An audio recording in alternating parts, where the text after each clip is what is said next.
That night, I understood that a crutch could become proof of something far worse than a fracture. My name is Eleanor Stevens. I am 65 years old, and what I am about to tell you changed my life forever. There are moments when a woman knows something has broken, and I am not talking about bones. I am talking about that invisible fissure that opens up between a mother and her son, so silent that at first it does not even hurt. It is just there. But that October afternoon, when my foot got tangled in the living room rug and I fell down the stairs, I never imagined that my misfortune would be the beginning of something much darker. I remember the sound, first the dull thud of my body hitting the steps, then the crunch, that horrible crunch in my left leg that took my breath away, and then the silence, a silence that lasted barely 3 seconds, but felt like an eternity. It was my daughter-in-law, Chloe, who got there first. I heard her running down from the second floor. Her heels clacked against the marble like hammers. "What happened?" she yelled from above. I could not answer. The pain was so intense I could barely breathe. I lay sprawled at the bottom of the staircase, my leg twisted at an unnatural angle. Hot tears burned my cheeks. Chloe stopped in front of me. She did not kneel down. She did not touch me. She just looked down at me with those dark eyes that had always seemed cold to me, but now they seemed something worse. "Eleanor," she said in a controlled voice, "are you all right?" I can't move my leg," I whispered between sobs. She sighed, a long, tired sigh, as if my pain were an inconvenience. "Robert is in an important meeting. We can't bother him now." My son, my only son, Robert, the man to whom I gave everything, the boy I woke up every morning with kisses on his forehead for 20 years, the young man I helped pay for college by selling my mother's jewelry, the man who one day came home with Chloe on his arm and said, "Mum, she is my future." And I smiled. Because a mother always smiles when her son is happy, even if something inside tells her that that future comes with shadows. "Please, call an ambulance," I managed to say. Chloe took out her phone, but she did not dial any number. She just took a picture of me. Yes, a photo. Lying there, twisted in pain, my face soaked with tears. "I need to document this," she said coldly. "Just in case." Just in case what? I did not understand. Not at that moment. 3 hours later, Robert finally arrived. By then I had managed to drag myself to the living room sofa, using my arms and biting my lips to keep from screaming. My leg hung uselessly, swollen, purple. My son walked into the house in his impeccable grey suit, his leather briefcase under his arm. He looked at me from the doorway. "What happened, Mum?" "I fell. I think I broke my leg." Chloe appeared behind him like a shadow. She crossed her arms. "She's been like this for 3 hours. I didn't want to call an ambulance until you got here." Robert frowned. Not at her. At me. 3 hours? Mum, why didn't you move?" "I can't, son. It hurts too much." He put his briefcase on the floor and approached, but not with tenderness, with impatience. Let me see. Let me see." He touched my leg and I screamed, a sharp, involuntary cry that tore from my soul. Robert quickly withdrew his hand. "She is exaggerating," Chloe said from behind. "She always exaggerates." "I am not," I tried to say, but the pain would not let me finish.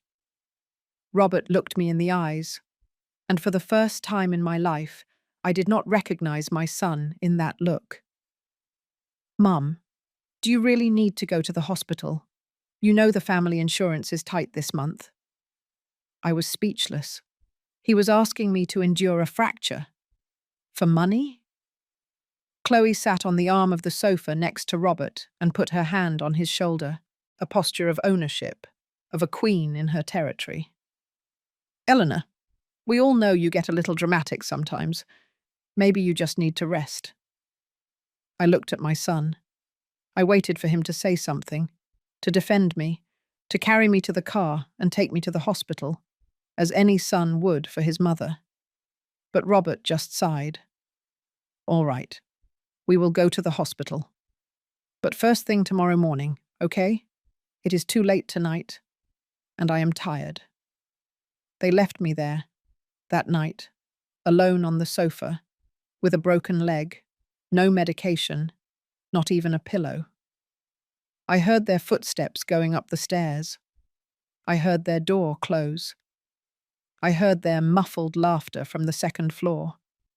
And in the darkness of that living room, with the pain shooting through every nerve in my body, I understood something terrible.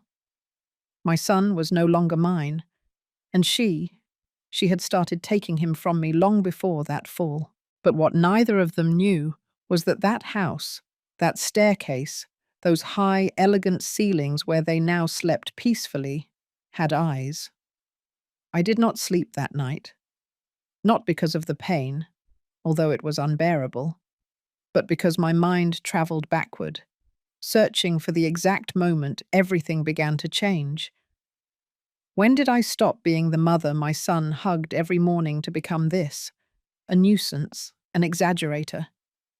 I closed my eyes and saw myself 20 years ago, in the kitchen of our old house, that modest little place in a nice suburban town in New Jersey, with its white tiled walls and its permanent smell of cinnamon and coffee. Robert was 8 years old. He would come running home from school, throw his backpack on the sofa and shout, "Mom, I am hungry." I would drop whatever I was doing and prepare him mini grilled cheese sandwiches with soup. We would sit together at that chipped wooden table that I inherited from my grandmother. He would tell me everything, his friends, his teachers, his dreams. "Mum, when I grow up, I'm going to be an architect, and I am going to build you a huge house with a yard and a fountain. And am I going to live there with you?" I would ask him, stroking his hair. "Of course, you are always going to live with me," he would laugh. And I believed him, because children always tell the truth when they are little. It is later, when they grow up, when they start to forget the promises they made with a pure heart. My husband, Richard, died when Robert was 12 years old. A sudden heart attack while driving home from work. He never made it home.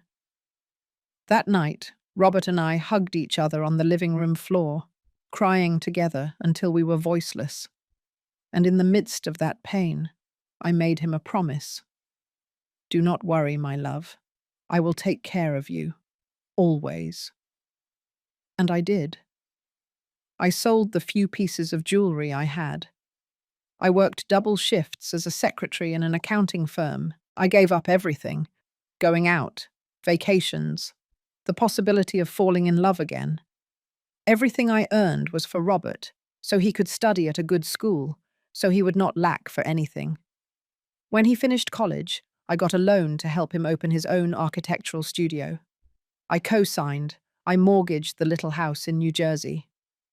"Mum, I am going to pay you back everything, I swear," he told me the day he opened his office. And I believed him, because he was my son. 2 years later, the studio began to grow. Robert was earning well, very well.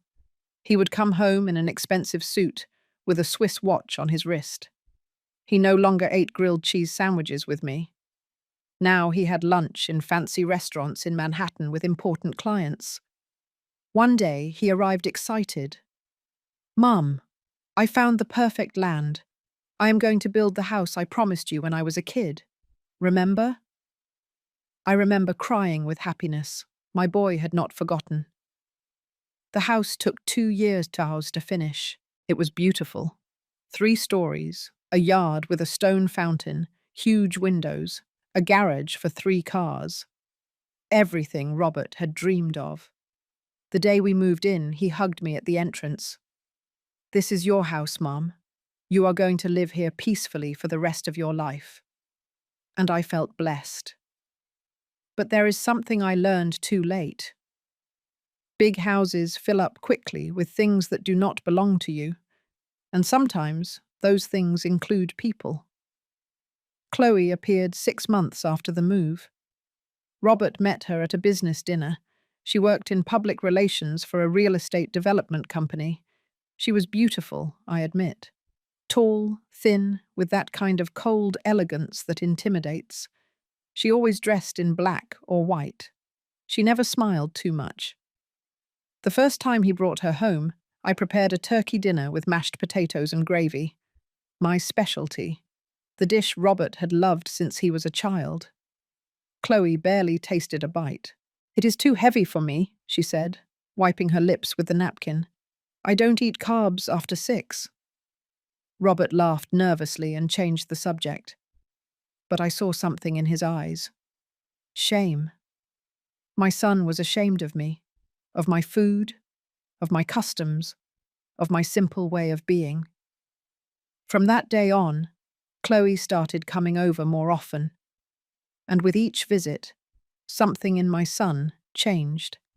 He became more distant, more impatient, more aloof.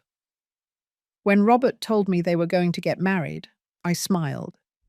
Because that is what mothers do. They smile even if something inside whispers, "Be careful." The wedding was elegant, too elegant. I wore a pastel blue dress that I bought on clearance. Chloe wore a Vera Wang that cost more than everything I earned in 1 year. During the reception, I sat alone at a back table. Robert was busy greeting guests. Chloe posed for photos with her family. People with long surnames, serious faces, champagne glasses always full. No one came over to talk to me. At one point, Chloe's mother walked nearby and looked me up and down. She did not say anything, but her look said it all. You do not belong here. And maybe she was right. After the wedding, Chloe moved into the house, our house, the one Robert built for me. At first everything seemed normal, but little by little things started to change. Chloe redecorated, threw away my things. My family photographs disappeared from the walls. My flower pots in the yard were replaced by minimalist designs. One day I looked for the portrait of Richard, my husband, that had always been in the living room. "Where is my dad's photo?" I asked Robert. Chloe thought it made the space look too dated. We stored it in the basement. Stored in the basement? Like garbage. I did not say anything, because mothers learn to swallow their words so as not to inconvenience their children. But that night, I went down to the basement. I searched through dusty boxes until I found Richard's portrait. I cleaned it with my blouse and hugged it. "Forgive me," I whispered to the photograph. "Forgive me for not defending your memory." And there, in that cold, dark basement, surrounded by the things that once formed my life, I felt for the first time what it means to be alive, but invisible. No one saw me anymore, not even my own son. The following months were like walking on broken glass. Every step I took in my own house seemed to bother someone. Chloe had rules, many rules. I could not use the kitchen after 9 in the evening because the noise of the dishes woke her up. I could not play music in the living room because it interfered with her concentration. I could not water the plants in the yard in the mornings because the gardener came on Tuesdays, and that was his job, not mine. My space kept shrinking. First, I stopped using the living room, then the kitchen. In the end, I spent most of my time in my third-floor bedroom. A beautiful room, yes, with a balcony and a view of the yard. But a golden cage is still a cage. Robert worked more and more. He left before 7 in the morning and returned after 10 at night. On weekends, he had dinners with clients or business trips. When I tried to talk to him, he was always busy. "Mum, not now. I have an important call." Mum, I am tired. Can we talk tomorrow? Mum, Chloe is right. You can't be making noise at those hours. Chloe is right.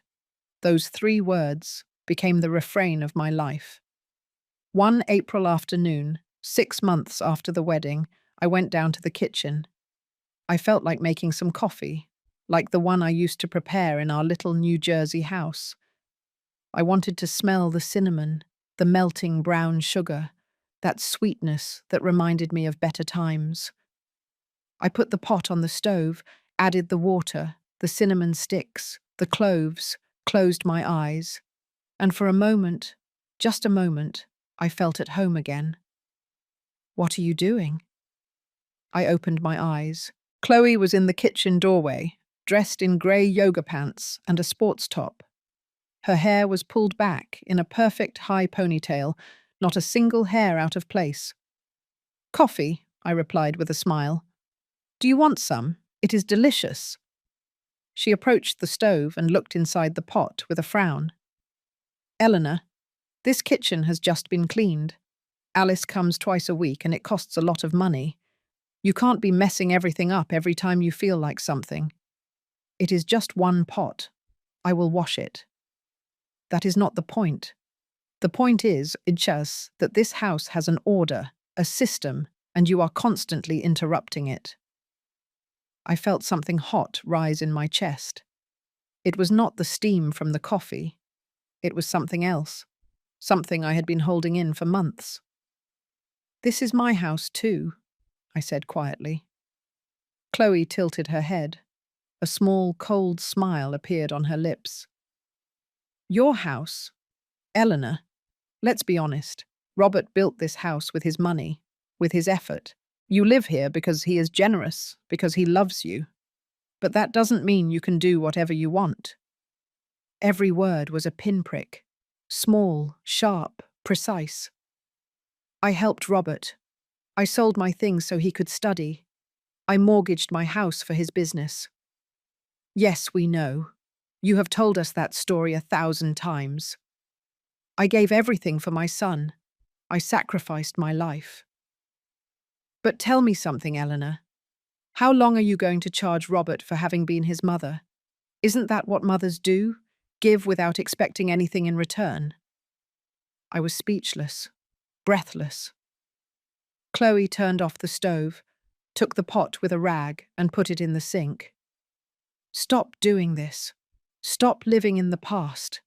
Stop clinging to your son as if he were your emotional hostage.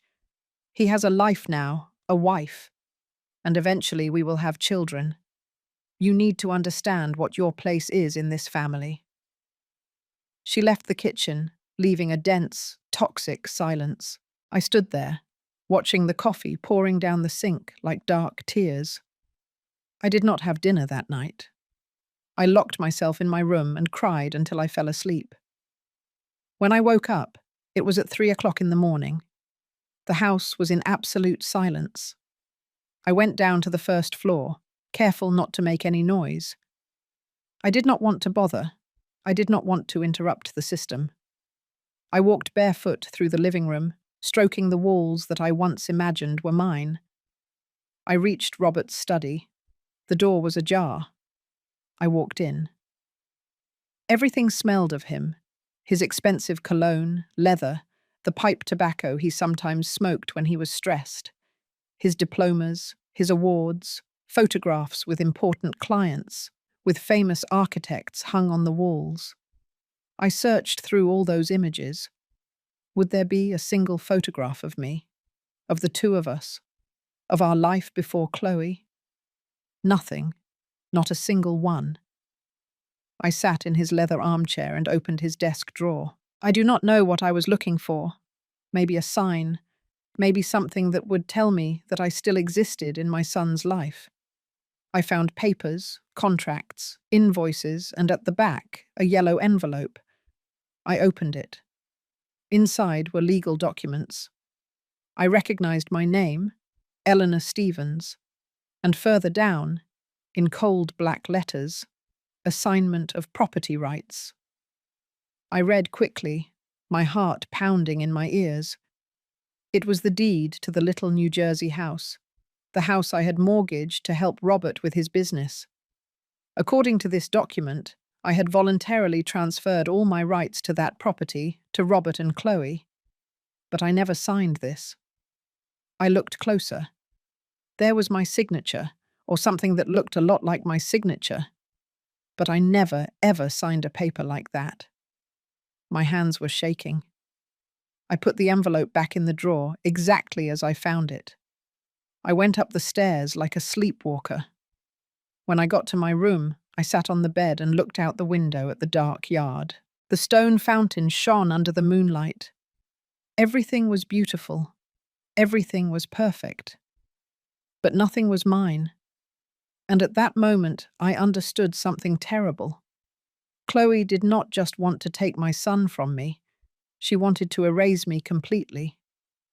The next morning, I tried to talk to Robert. I waited for him in the breakfast nook. He came down at 7 o'clock, as always, in his navy blue suit and his briefcase. "Son, I need to talk to you. It is important." "Not now, Mum. I have a presentation with Japanese investors and I can't be late." "But it is about the New Jersey house." Chloe appeared behind him. She was wearing an ivory silk robe. She poured herself a glass of water with lemon and looked at me. "Eleanor, Robert is busy. If you need to talk about something, we can do it later, you and I." "No," I said firmly. "I need to talk to my son." Robert sighed, the same tired sigh I had heard the night of my fall. "What is it about?" "I found some papers about the New Jersey house. They say I transferred my rights." "Mum, we sorted that out 2 years ago. Don't you remember? We needed to consolidate the properties for tax purposes. You signed. We even went to the notary public together." "No, I don't remember signing anything like that." Chloe put her hand on Robert's shoulder. "Sweetheart, your mother is having a lot of memory lapses lately. The other day she didn't remember where she left her glasses. Yesterday she forgot she had already eaten breakfast and came down again. Maybe we should take her to a doctor." "I am not forgetting anything," I said in a trembling voice. "I know what I signed and what I did not." Robert looked at me with something new in his eyes, something I had never seen directed at me before. Pity. "Mum, you are 65 years old. It is normal for your memory to fail. It is nothing to be ashamed of, but you need to accept it." "I am not senile, Robert. That is enough." His voice boomed in the breakfast nook. "I am sick of this, sick of your drama, sick of your constant complaints." "Chloe is right. You live in the past, constantly reminding me of what you did for me, making me feel guilty for having a life of my own." "I never—" "Yes, Mum. Always. I sold my jewels. I worked double shifts. I sacrificed everything. You know what? I already paid you back. I gave you this house. You have a roof, food, everything you need. What more do you want?" Tears began to roll down my cheeks. "I just want you to listen to me. I don't have time for this." He grabbed his briefcase and walked out the door. Chloe looked at me for a moment before following him. In her eyes, I saw something that chilled my blood. Victory. I was left alone in that enormous breakfast nook, surrounded by marble and stainless steel, with the morning sun streaming through the windows. And I felt more alone than ever in my life. Because you can be surrounded by luxury, by beauty, by everything material. But if the people you love look at you as if you are a nuisance, you are completely alone. That afternoon, I walked through the house in silence, touched the walls, looked at every corner, and understood something with chilling clarity. This was not my house. It never was. I was just a guest who had overstayed her welcome, and now someone was preparing my exit. After that discussion in the breakfast nook, something changed in me. Or perhaps it would be more honest to say that something broke. I decided that the best way to survive in that house was to become invisible. If my presence bothered them, then I would disappear. I would become a silent ghost who did not mess things up, did not make noise, did not interrupt the system.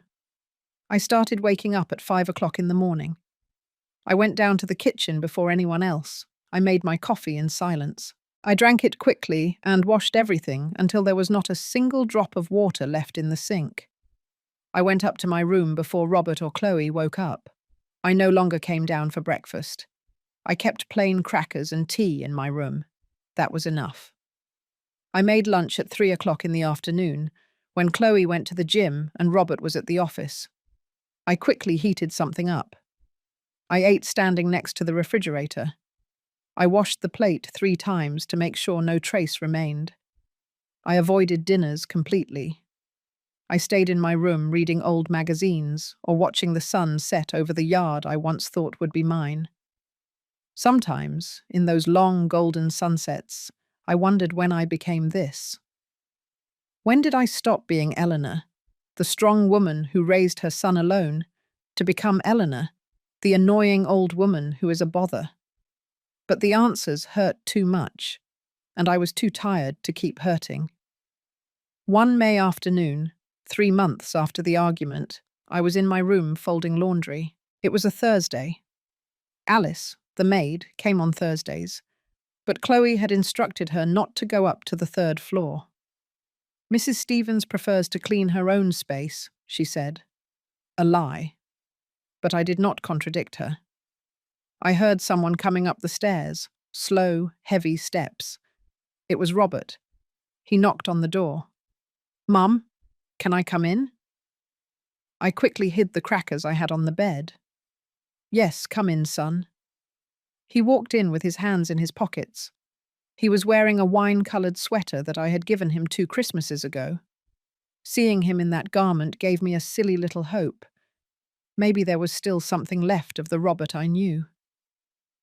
"How are you?" he asked, but without looking me in the eyes.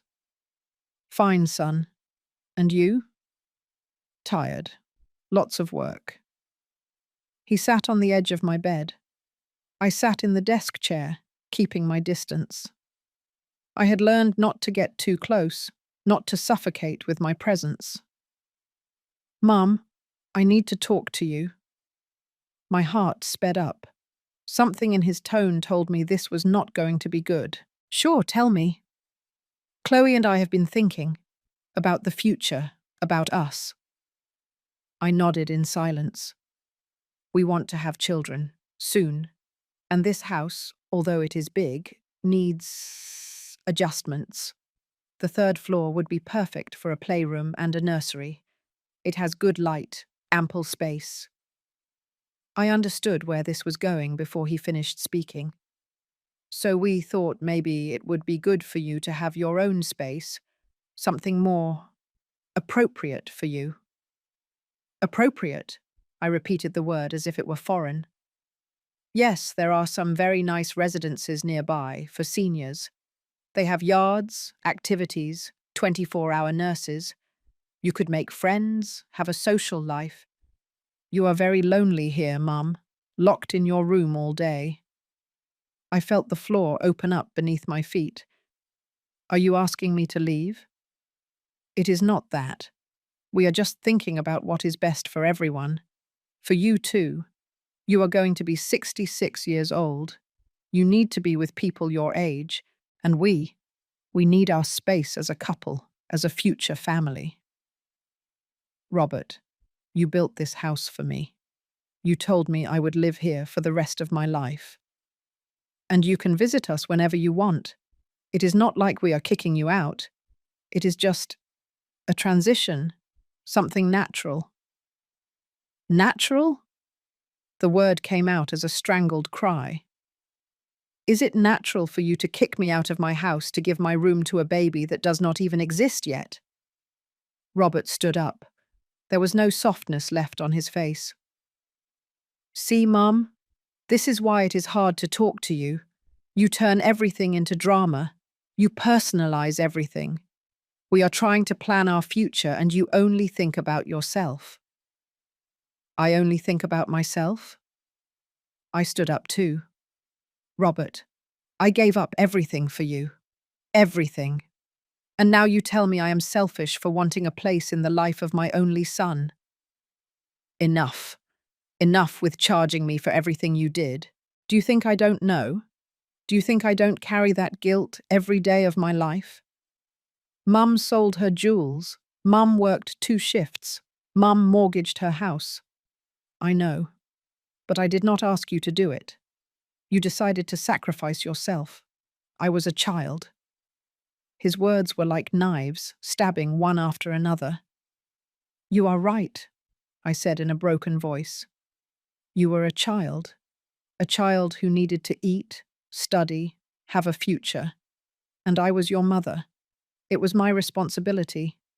But I thought that when you grew up, when you were successful, when you had everything I couldn't give you as a child, you would remember, not to pay me back, just to see me, not to forget that I existed.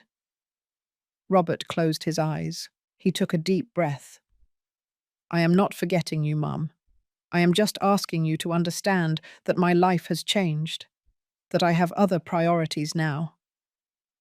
And I stopped being a priority. Silence.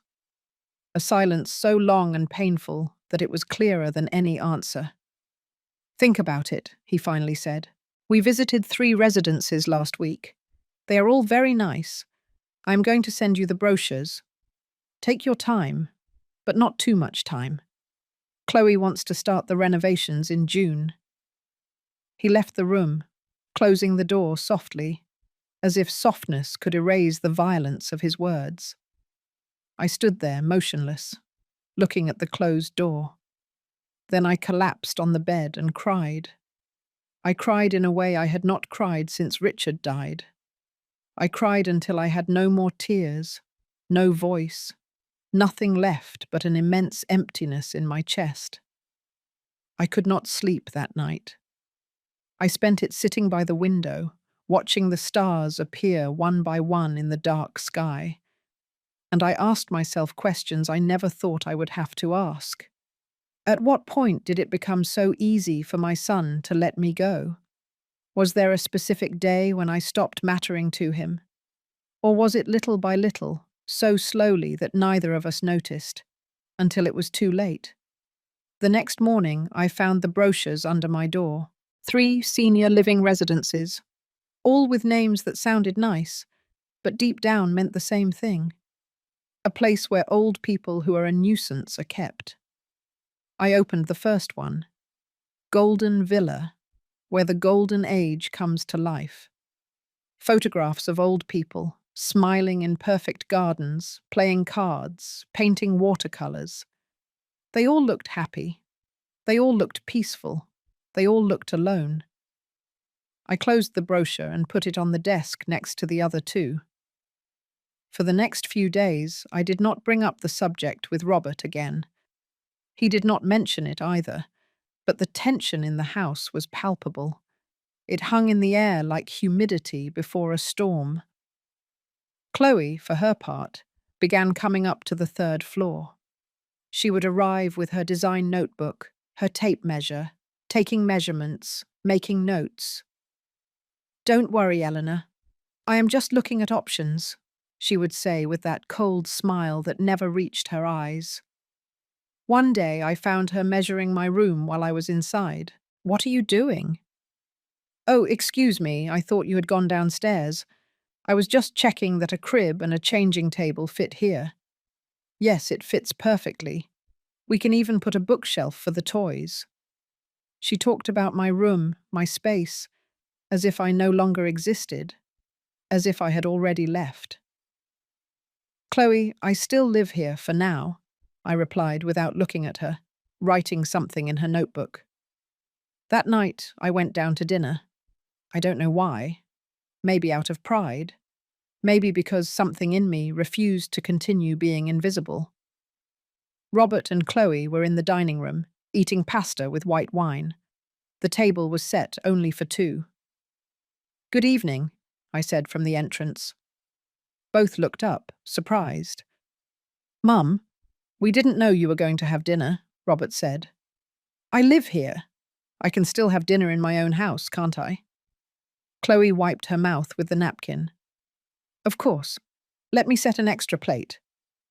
She got up and went to the kitchen. She returned with a plate, cutlery, and a glass. She put them down in front of me without saying a word. I sat down. I served pasta onto my plate. The silence was dense, uncomfortable. "How was your day?" I asked Robert. "Good. Busy." "Are you still on the tower project in Seattle?" "Yes," monosyllables.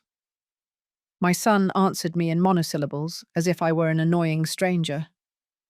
Chloe drank her wine and looked directly at me. "Eleanor, have you seen the brochures we left you?"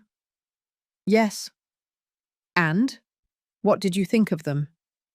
"I am not interested in any of them." Robert put his fork down on the plate with a sharp clatter. "Mum, you can't keep postponing this." "I am not postponing anything. I am simply not going to leave." "It is not your decision," Chloe said with icy calm. "Excuse me? This house is in Robert's name, and mine. You live here because we allow you to. But if we decide that it is no longer functional for our family, you have to accept it." I looked at my son, waiting for him to say something, to contradict her, to defend me. He did not say anything. "Robert, is that true? Is that how you see me? As someone who lives here because you allow me to?" He did not look me in the eyes. "Mum, we just want what is best for everyone, and this situation is not working. You spend all your time locked up, sad, fighting with us. You would be better off in a residence. I say it for your own good." "For my own good," I repeated slowly. "Or for yours?" "Both," Chloe said. "It doesn't have to be a conflict. It can be a friendly, peaceful, civilized transition." "And what if I don't want to leave?" Chloe and Robert looked at each other. Something passed between them in that look. Something they had already discussed before. "Then we will have to take other measures," Chloe said. "What measures?" "Legal ones." The word dropped like a stone into quiet water. "Are you threatening me?" "It is not a threat. It is reality. This house is ours. And if you force us, we will find the legal way to make you leave." I stood up so fast that the chair fell backward.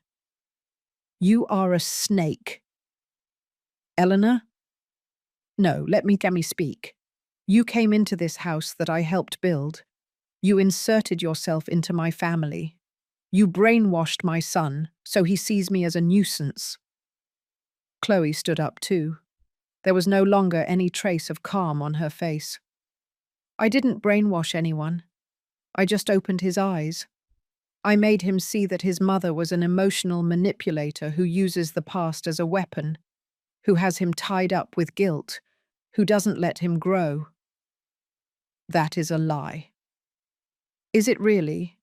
Then tell me, Eleanor, how many times have you reminded Robert of everything you did for him? How many times have you used your sacrifices to make him feel guilty? How many times have you cried to get what you want?" "Stop it!" Robert's voice boomed in the dining room. "Both of you, stop it!" But it was already too late. The words had been spoken. The truth, or what each person believed to be the truth, was on the table like a corpse. Robert looked at me with tired eyes. "Mum, please, go to your room." "Are you kicking me out of the table?" "I am asking you to go upstairs. Please."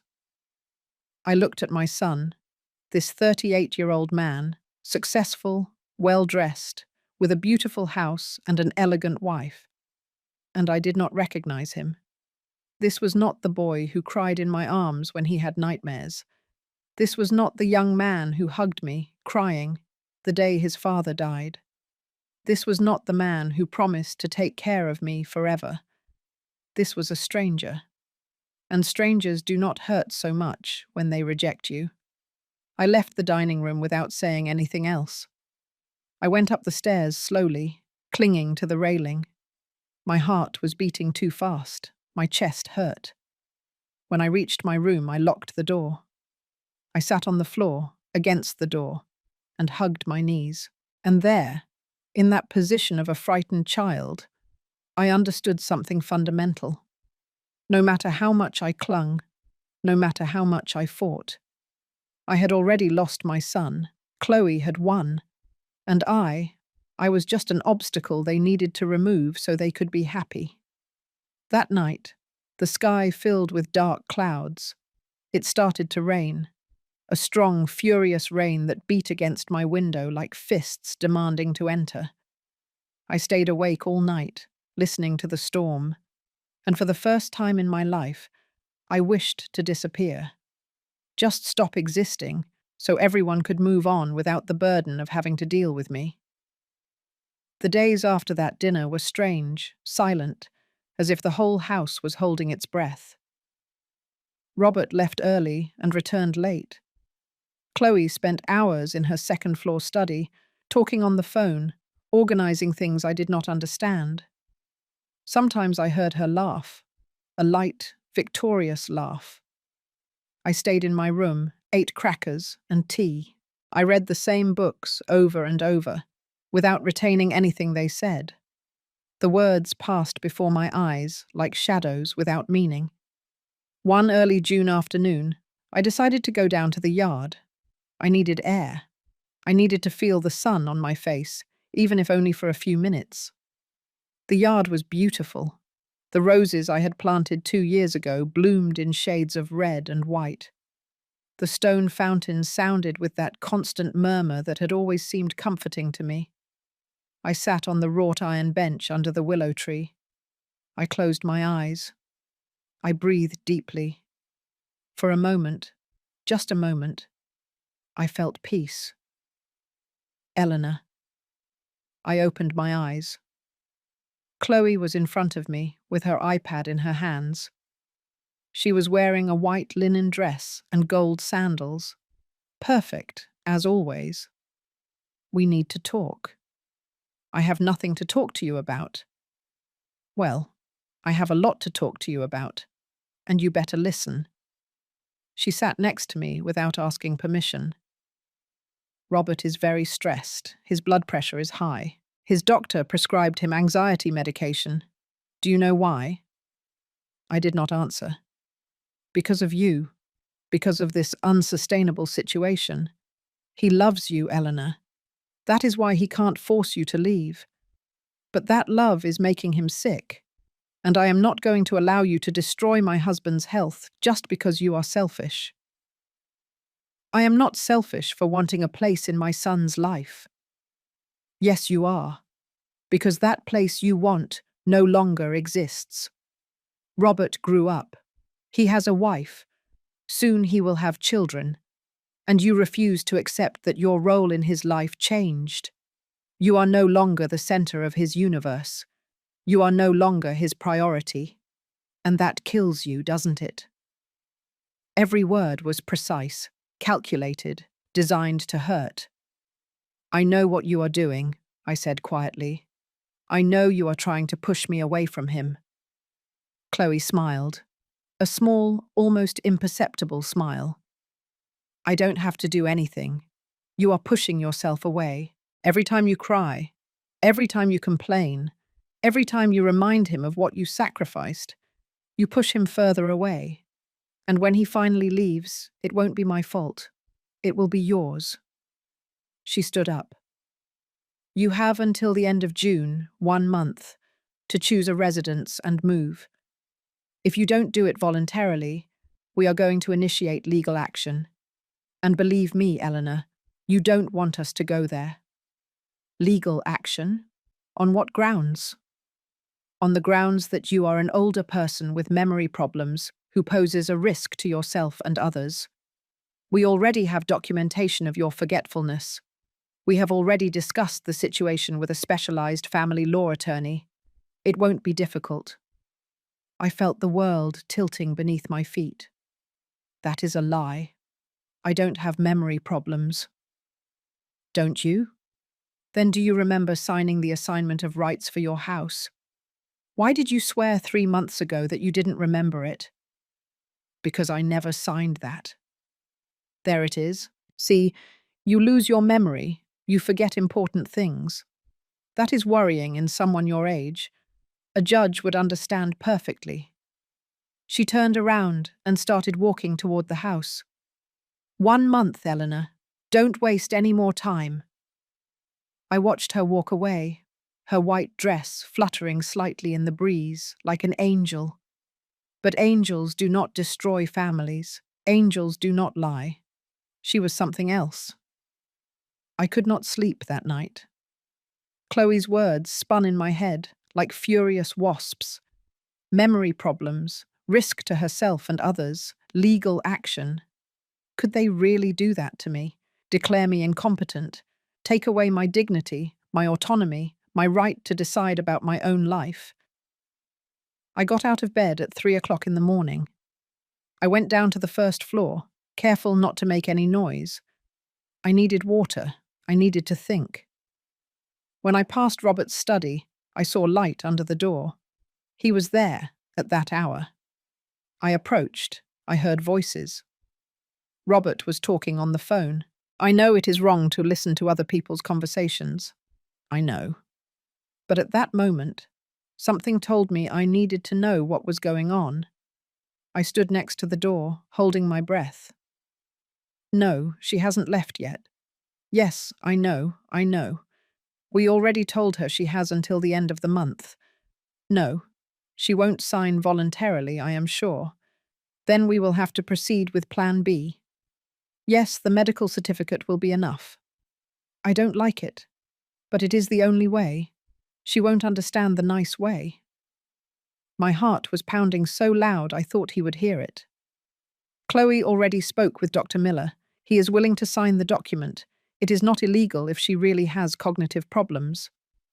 And well, at her age, who will doubt it? Yes, exactly. Once we have the declaration of partial incapacity, we can proceed with the eviction. No, it is not eviction. Technically, it is an assisted relocation. Look, I know it sounds ugly, but it is what is best for everyone. She can't stay here. Chloe is pregnant. We just confirmed it yesterday. We can't raise a baby with this tension. I covered my mouth to keep from screaming.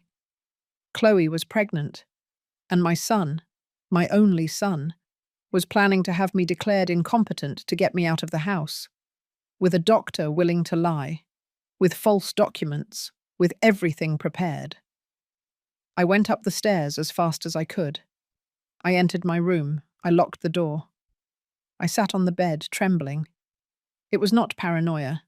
It was not exaggeration. It was not a lie. It was not a lie. I turned on the laptop I kept hidden in the closet, the old one I used for emails and bills. I logged into Robert's work email. I still knew the password. I went to his sent folder. I found what I was looking for. An email from Chloe sent the previous night. Subject: Final Plan. The process can take between 2 and 4 weeks. Once we have the declaration of partial incapacity, your mother will not be able to legally oppose the relocation. Golden Villa has a space available starting July 15th. I already reserved the spot with a $20,000 deposit. As soon as she leaves, we can start the 3rd floor renovation. The architect already has the blueprints ready. Everything is going to go perfectly. I love you.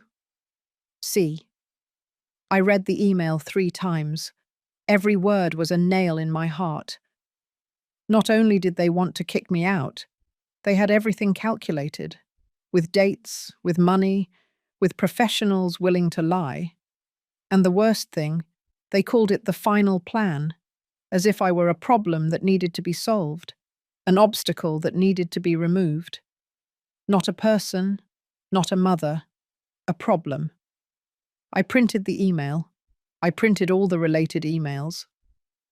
I left the study with the papers folded under my blouse, went up to my room just as I heard Chloe coming through the front door. Eleanor, are you home? I did not answer. Eleanor, I heard her heels going up the stairs. She reached the 3rd floor. She knocked on my door. Eleanor, I know you are there. I hid the papers inside my Bible, the one thing Chloe would never touch. I opened the door. What do you want? She smiled, but there was something different in that smile, something I had not seen before. I wanted to be the first to tell you, I am going to be a mum. I am 6 weeks pregnant. She brought her hand to her belly with a theatrical gesture. Robert is happy. He always wanted to be a father, and I always wanted to give him that happiness. So imagine, Eleanor, soon this house will be filled with baby laughter, toys, new life. Isn't it beautiful? I stayed silent. Of course, for that, she continued, we need space, peace, a calm and positive environment. We can't have tensions. Do you understand me? I understand you perfectly. Good. Because I know that deep down you want what is best for Robert, and what is best for him now is for you to leave. That way he can concentrate on his new family, on his son, on his future. And what am I? His past. Chloe tilted her head thoughtfully. No, Eleanor, you are not his past. You are a paid debt. He already gave you everything he owed you: house, food, shelter. He fulfilled his part. Now it is time for you to fulfill yours. Let him go. A paid debt, I repeated slowly. That's right. And paid debts are not collected twice. She turned around and started walking down the stairs. Before disappearing, she turned back. Oh, by the way, Dr. Miller is going to come tomorrow to do an evaluation on you. Just routine, age things, nothing to worry about. And she left. I was left standing in the doorway of my room. Dr. Miller, the evaluation, the false certificate, everything was in motion. But now I knew it. I had the evidence. The printed emails hidden in my Bible. And for the first time in months, something woke up inside me. It was not hope, not yet. It was something more primitive, more visceral. It was survival instinct. If they were going to destroy me, they would not do it without a fight. Because it is one thing to surrender when there is no way out, and a very different thing to let yourself be stepped on when you can still get up.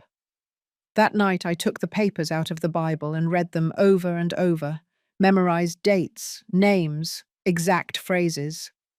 I did not know yet what I was going to do with that information, but I knew it was the only thing I had, my only weapon. And when you are cornered, when everything is taken from you, when you are erased even from the life of the only person you loved above all things, even the weakest person finds the strength to defend themselves, even if that defense hurts, even if that defense costs everything, even if that defense means accepting that the war has already begun, and that this time I was not willing to lose in silence. Dr. Miller arrived at 10 o'clock in the morning the next day. He was a man about 60 years old, with thick-rimmed glasses and a professional smile that did not reach his eyes. Chloe greeted him at the door as if he were an honored guest. Doctor, thank you for coming. I really appreciate you making time in your schedule. No problem, Mrs. Stevens. Robert is an old friend. Anything your family needs, with pleasure. I was sitting in the living room, waiting. I had decided not to resist, to let them think I did not know anything, to continue being the naive old woman they could manipulate. Eleanor, Chloe said in a sweet, false voice. Look who came. Dr. Miller. He is just going to ask you a few little questions, nothing invasive, just to make sure you are in good health. The doctor sat down in front of me, took a folder out of his briefcase. Mrs. Stevens, good morning. How are you feeling? Fine, doctor. I am glad. Well, we are going to do a basic cognitive evaluation. Just simple questions. Is that all right? I nodded. What day is today? Thursday, June 10th. Perfect. What year are we in? 2025. Excellent. What is the name of the President of the United States? I answered correctly. And the next 10 questions, too. Names, dates, simple math operations, all correct. I saw Dr. Miller frown. This was not going as he expected. Chloe, standing behind the sofa, crossed her arms. Her face no longer showed that feigned sweetness. Doctor, ask her about more specific things, about her recent memory. Of course. Mrs. Stevens, do you remember what you had for breakfast today? Tea with crackers, in my room. And yesterday? The same. Do you remember any important conversation you have had in the last few days? I looked Chloe directly in the eyes. Yes, my daughter-in-law informed me that she is pregnant and that they need my room for the baby. That is why they want me to move to a residence. Dr. Miller cleared his throat, uncomfortable. I see. And how do you feel about that? Do you want the truth, or what they expect me to say? There was a tense silence. The truth, of course. I feel betrayed, used, discarded. This house was built with my money too. I mortgaged my only property so my son could start his business. And now they are kicking me out because I am a nuisance. Chloe quickly intervened. Doctor, do you see what I mean? She has episodes of paranoia. She thinks we are kicking her out when we just want her well-being. She thinks we stole her house when she voluntarily assigned her rights years ago. I never assigned anything voluntarily, I said with a firm voice. Do you see? Chloe insisted. She does not remember signing. She does not remember going to the notary public. These are clear signs of cognitive decline. Dr. Miller wrote something in his folder. Then he looked at me with a serious expression. Mrs. Stevens, have you had trouble remembering where you leave things? Have you gotten lost in familiar places?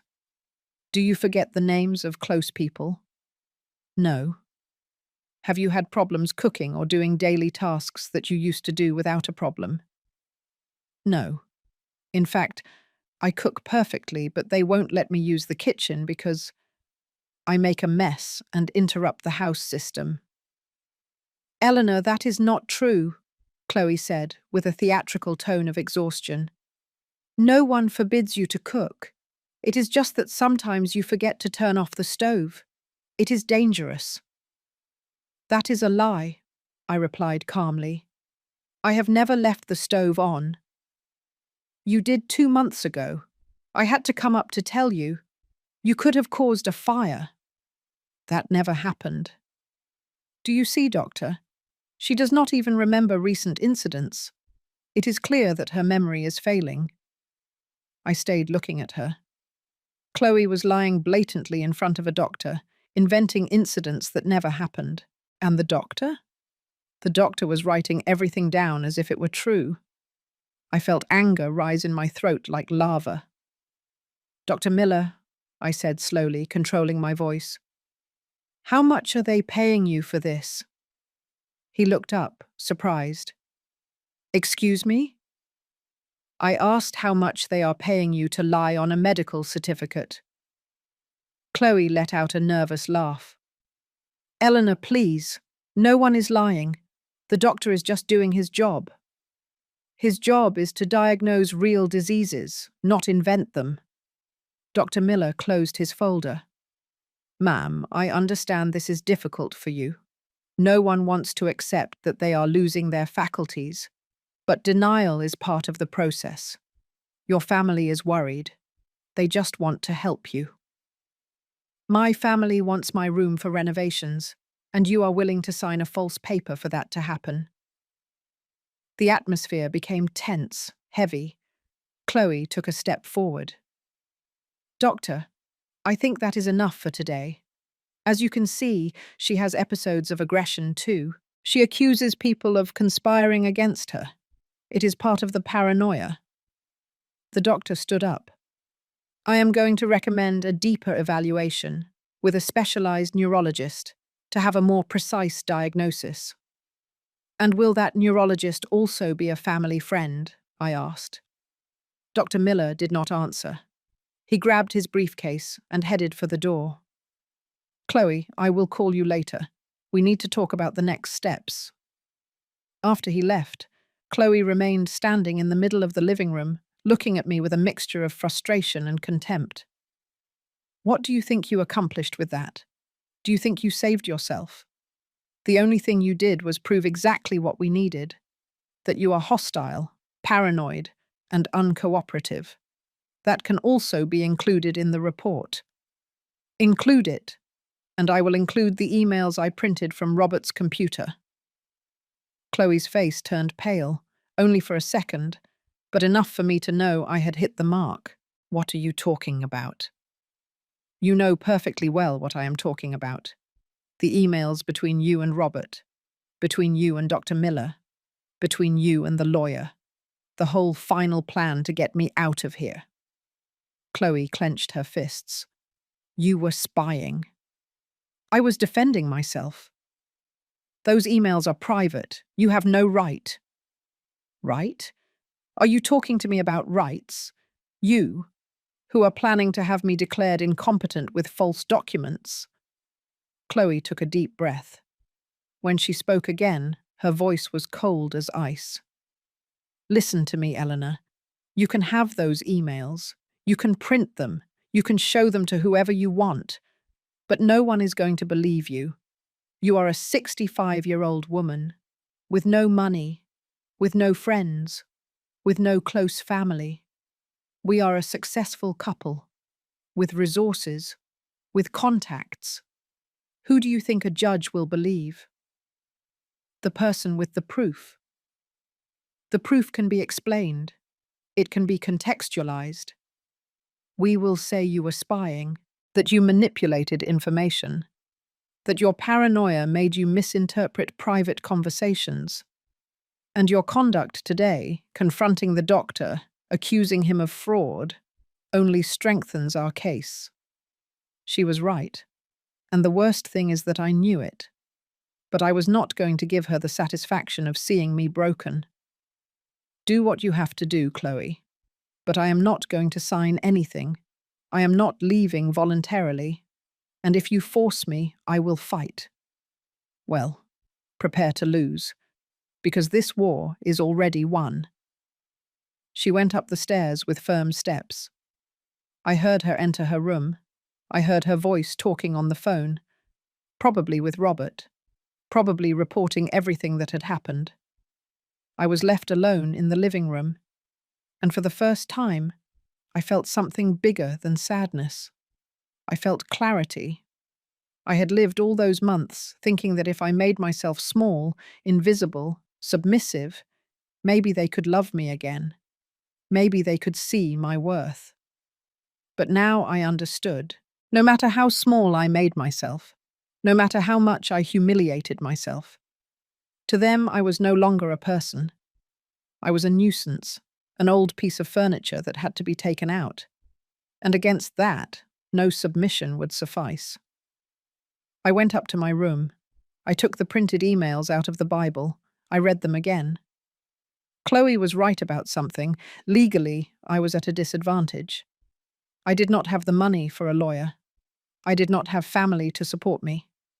I had no way to prove that my signature had been forged on the assignment of rights. But I had something they did not expect. I had dignity. And even if they took the house, even if they kicked me out onto the street, even if they declared me incompetent, they were not going to take that from me. That night, Robert arrived home around 11 o'clock. I heard his voice downstairs, talking to Chloe. Low, urgent voices. Minutes later, he knocked on my door. "Mom, open up. We need to talk." I opened it. Robert walked in. He looked tired. Deep circles under his eyes, loosened tie, dishevelled hair. Why did you say those things to Dr. Miller? What things? The truth? You accused him of fraud, Mum. Do you have any idea what kind of trouble that can cause? Trouble for whom? For him, who was willing to falsify a diagnosis? Or for you, who contacted him to do it? Robert closed his eyes. Mum, no one is falsifying anything. We are worried about you. We really believe you need help. A lie. It is not a lie. Yes, it is. I read the emails, Robert. All of them. The final plan, the dates, the deposit paid at Golden Villa, the renovation blueprints. Everything was planned before that doctor even set foot in this house.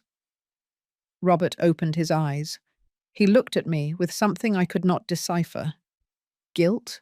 Anger? Shame? You checked my computer. Yes, that is an invasion of privacy. And planning to declare me incompetent with false documents is a crime. Do you want to talk about legalities, son? He ran his hands through his hair. Mum, this did not have to be this way. If you would simply agree to go to a residence, none of this would be necessary. But you refuse, you cling on, and you force us to take measures. Measures? Is that what you call them? Measures? Yes, because there is no other way to make you understand that you can no longer be here. Why? Tell me why you need me to leave with such urgency. Because Chloe is pregnant. Because we are going to be parents. Because we need our space. Because this house is small for 3 generations. This house has 3 floors, 11 rooms, 3 full bathrooms. It is not small. It is enormous. What is small's your heart. The verbal blow left him speechless for a moment. How dare you? How dare I? How dare you, Robert? I gave you everything, everything I had. I sold my mother's jewels. I worked until I was sick. I mortgaged my house. And for what? So 30 years later you would kick me out with lies and false documents? Enough with reminding me of what you did. Enough with making me feel guilty. I didn't ask to be born. I didn't ask you to sacrifice yourself. You decided to, and now you want to charge me for it for the rest of my life. His words went through me like bullets. I never charged you for anything. I just wanted you to love me, to see me, not to forget me. I didn't forget you. But I also can't live carrying your emotional weight. I have a wife. I am going to have a son. I need to focus on my own family. And you have to learn to live your own life without me. Without you, I repeated slowly. My whole life has been with you, for you, and now you ask me to learn to live without you? Yes, a single word. But it was enough to break something that was already cracked for months. Then I have nothing left to do here, I said in a broken voice. Mum, no. You already said what you had to say.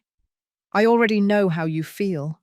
I already understood that I am a burden, an emotional weight, a nuisance to your new, perfect family. I didn't mean to say it like that. But you said it. And words can't be unsaid, Robert. They stay. They get engraved. They rot inside you. I turned around, turning my back to him. Go, please. Mum, go. Robert stood there for a few more seconds. Then he left, closing the door softly. I let myself fall onto the bed, and for the first time in a long time, I did not cry. Because tears are for when there is still hope. And I had none left. The days after that conversation with Robert were like living in an embalmed house. Everything was still, cold, dead. He no longer came up to my room. He no longer asked how I was. He did not even look at me when we crossed paths in the hallways.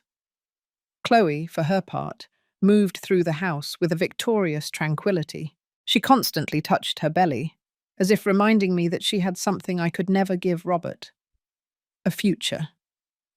I spent hours in my room, looking out the window. I had almost completely stopped eating. Only tea and some crackers when my stomach hurt too much. It was not that I wanted to let myself die. It was that food no longer had any taste. Nothing did. On June 15th, a week after Dr. Miller's visit, a certified letter arrived. Alice, the employee, brought it up to my room with a worried expression.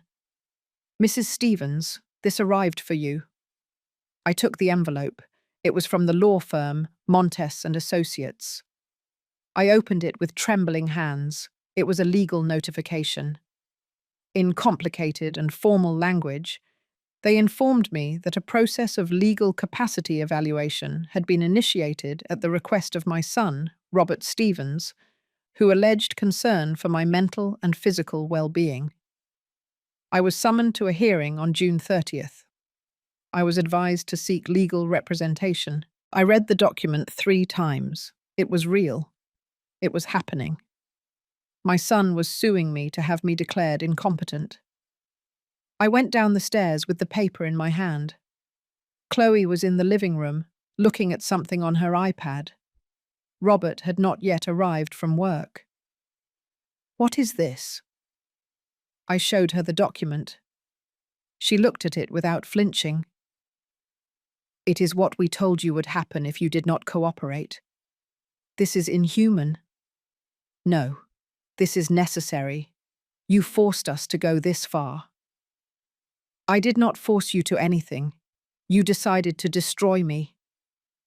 Chloe put the iPad on the table. She looked me directly in the eyes. "Eleanor, this is going to happen, whether you want it or not. You can make the process difficult, costly, and painful for everyone. Or you can accept it with dignity, retire peacefully, sign the papers accepting that you need assistance, choose the residence yourself, and maintain some relationship with Robert and your future grandson." "Future grandson? Do you think you are going to let me see him?" "It depends on you. If you cooperate, if you show that you can be a stable grandmother, without drama, without complaints, of course you can see him. But if you continue with this attitude, if you turn this into a war, then no. Then we will protect our son from your toxic influence." "Toxic influence," I repeated bitterly. "That is what I am now, toxic. You are what you chose to be, a victim, a martyr, a suffering woman, but that no longer works in this family." Something inside me broke at that moment, not with a sound, but in silence, like a dry branch that finally gives way under too much weight. "All right," I said. Chloe raised an eyebrow, surprised. "All right what?" "I will sign whatever is necessary. I will leave." For the first time since I met her, I saw something close to satisfaction on her face. "That is the right decision. But with one condition." The satisfaction faded. "You are not in a position to set conditions. I want to talk to Robert, one last time. Alone. Without you. Without lawyers. Just my son and me." Chloe looked thoughtful. Then she nodded. "All right. But it will be here, in the living room, and I will be on the 2nd floor. If I hear you pressuring or manipulating him, I will come down immediately." Agreed. That night, when Robert arrived, Chloe told him I wanted to talk to him. I saw him hesitate. I saw the tiredness in his eyes, but he finally accepted. He sat on the single armchair. I sat on the sofa, keeping my distance, like 2 strangers in a waiting room. "What did you want to tell me?" he asked in a flat voice. "I wanted to ask you something, and I need you to answer me honestly. Can you do that?" He nodded. "At what point did you stop loving me?" Robert closed his eyes. Mum, no, please. Just answer me. I need to know because I still remember the boy who hugged me every night before sleeping. The young man who cried on my shoulder when his father died. The man who promised me he would always take care of me. What happened to that Robert? He grew up. Growing up does not mean forgetting where you come from. I did not forget, but I also can't live in the past. You do. You live anchored to what was, to what you gave, to what you sacrificed. But I need to live forward, and you hold me back. I hold you back. How? With guilt, with expectation, with need. Every time you look at me, I feel like you are asking me, was everything I did for you worth it? And I don't know what to answer because yes, it was worth it. But it was also your decision. I did not ask you to give up your life. You chose to. I chose it because you were my son, because I loved you. And I love you too. But your love suffocates, Mum. Your love demands, your love charges. It is not a gift, it is a debt. Every word was like acid on an open wound. I never wanted you to feel that, but it is what I feel. And Chloe helped me to see it.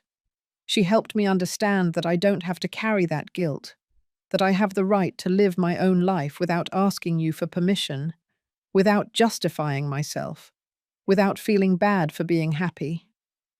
And to be happy, you needed to take me out of your life. I needed space, boundaries, my own family. And yes, that means you can no longer be my priority. I am sorry if that hurts you, but it is the truth. I remained silent, processing, trying to understand how a mother's love, the purest love I knew, had become something ugly in my son's eyes. Do you know what the saddest thing is? I finally said. That you are right. In part, yes, I loved you with need, because after your father died, you were the only thing I had left, my only purpose, my only reason to get up every morning. And yes, I made you responsible for my happiness, and that was not right. Robert looked at me, surprised to hear me admit it. But son, you also have your part of the blame in this, because you let me believe that we would always be together. You made me promises when you were a child, and I, like a fool, took them as guarantees. I leaned on you when I should have learned to support myself alone. And now I realize that I built my whole life on sand. Mom, I'm not finished. I am going to sign the papers. I am going to leave. I am going to choose a residence, and I am going to leave you alone. But not because I think it is the right thing to do, but because I no longer have the strength to fight. Because I already understood, Orbud, that you can't force someone to love you, not even if that someone is your son. Robert put his hands on his face. I do love you. Not in the way I need, and that is okay. Everyone loves as best they can.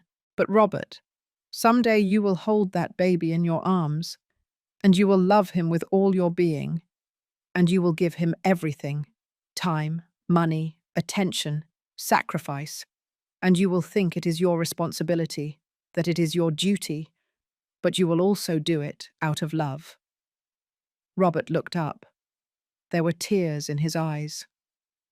And when that child grows up, I continued, when he is 30, 40 years old, when he forms his own family, you will wait, even if you do not admit it, for him to remember you, to value what you gave, to include you in his life.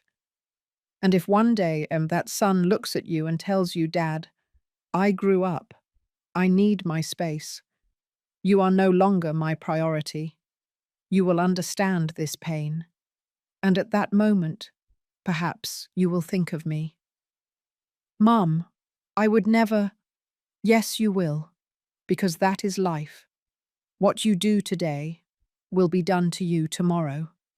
And when that day comes, I hope your son is more compassionate with you than you were with me. I stood up. Tomorrow I will sign the papers. Tell your lawyer to prepare everything. I am going to choose Golden Villa. It seems the least depressing place of the three. Mum, wait. No, there is nothing more to say. This conversation is over.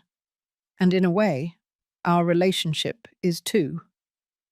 I walked toward the stairs. Robert got up from the armchair. Does that mean you won't want to see your grandson? I stopped on the first step. I did not turn around. I will love him. Of course I will love him. But I am not going to repeat the same mistakes with you. I am not going to love with need. I am not going to build my life around a child who will one day grow up and forget me. I will love him with freedom, without expectations, without demands, without debts. That sounds very cold. No, it sounds wise. It is what I should have done with you from the beginning. I went up the stairs slowly. With each step, I felt like I was leaving behind something heavy, something I had carried for 38 years. When I reached my room, I closed the door and sat on the bed. I did not cry, because crying is for unexpected losses. And this I saw coming for months. I just refused to accept it until now. The next day, Mr. Montes, the attorney, arrived with the documents. I read them, all of them, every clause, every fine print.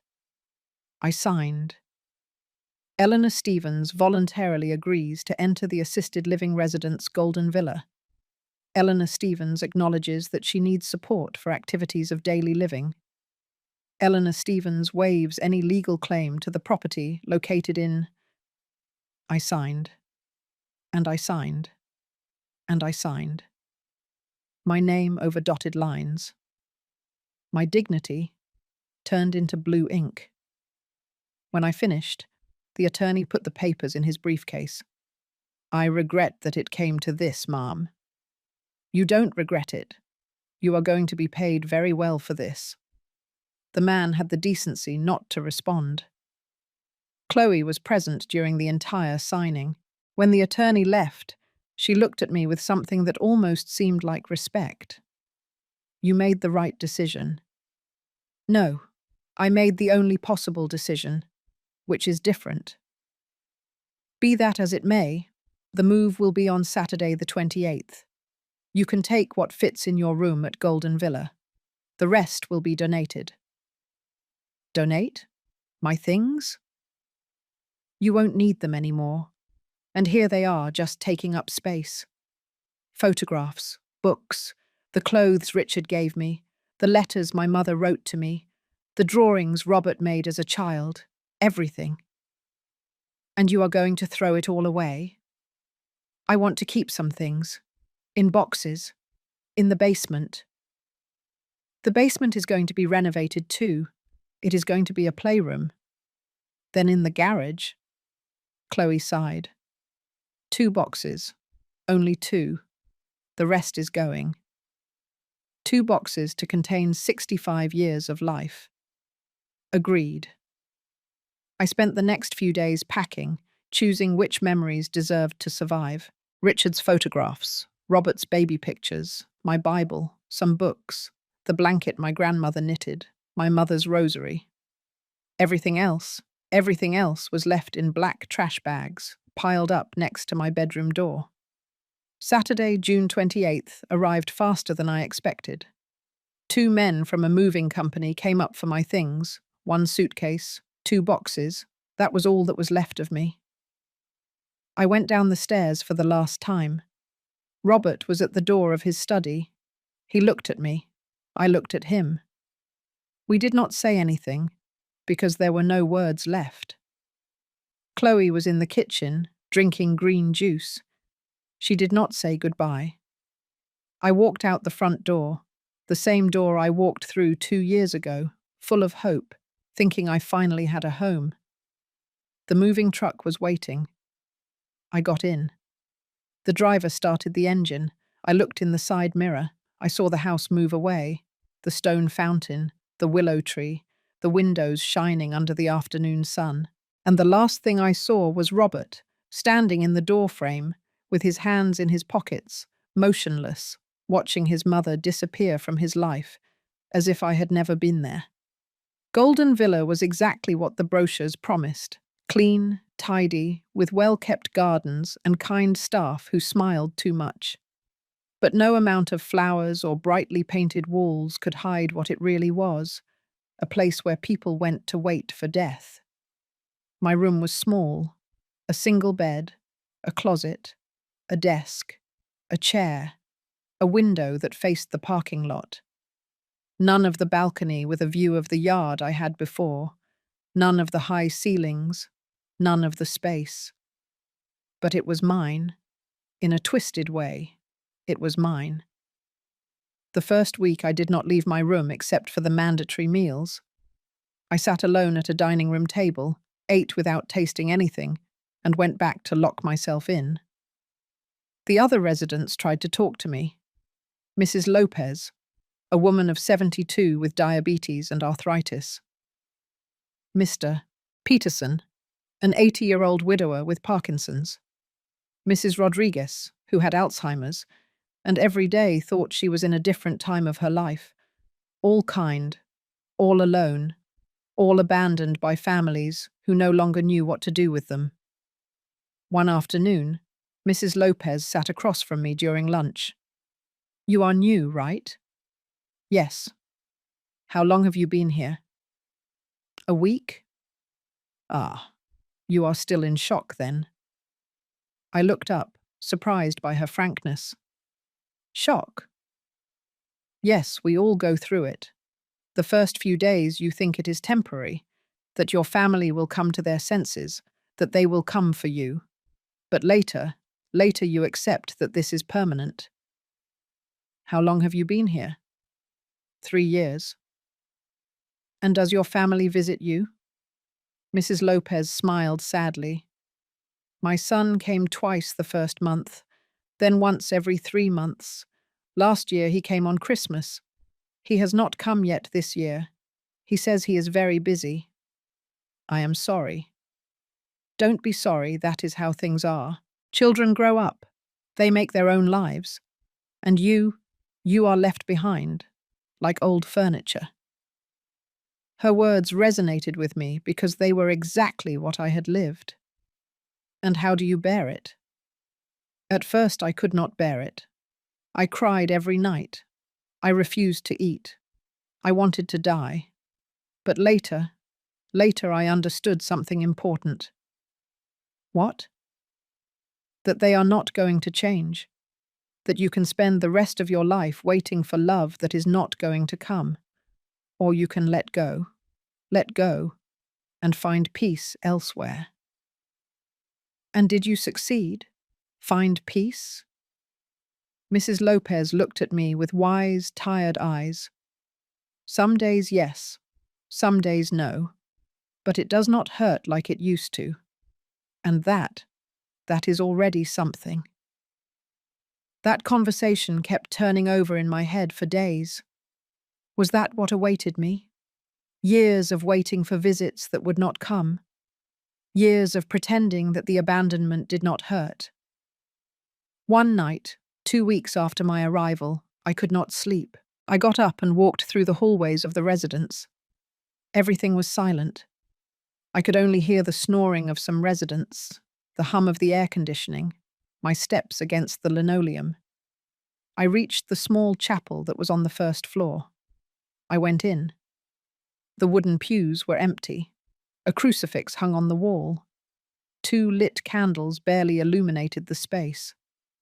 I sat in the first pew, and for the first time in weeks, I did not think about my pain. I thought about my life, about the entire path traveled. What had I done with my 65 years? I worked, I raised my son, I sacrificed, I nullified myself, I lived for someone else. And when that other person decided that they no longer needed me, I was left empty, without my own identity, without my own dreams, without my own life. Everything I was, everything I had built, was tied to Robert. And when that bond was cut, I stopped existing. But there, in that small and silent chapel, I understood something. I was still alive. I was still breathing. I was still thinking. I was still feeling. And as long as there was life, there was possibility for change. Not to get Robert back, that was already lost, but to get myself back. The Eleanor who existed before being a mother, before being a widow, before being a nuisance.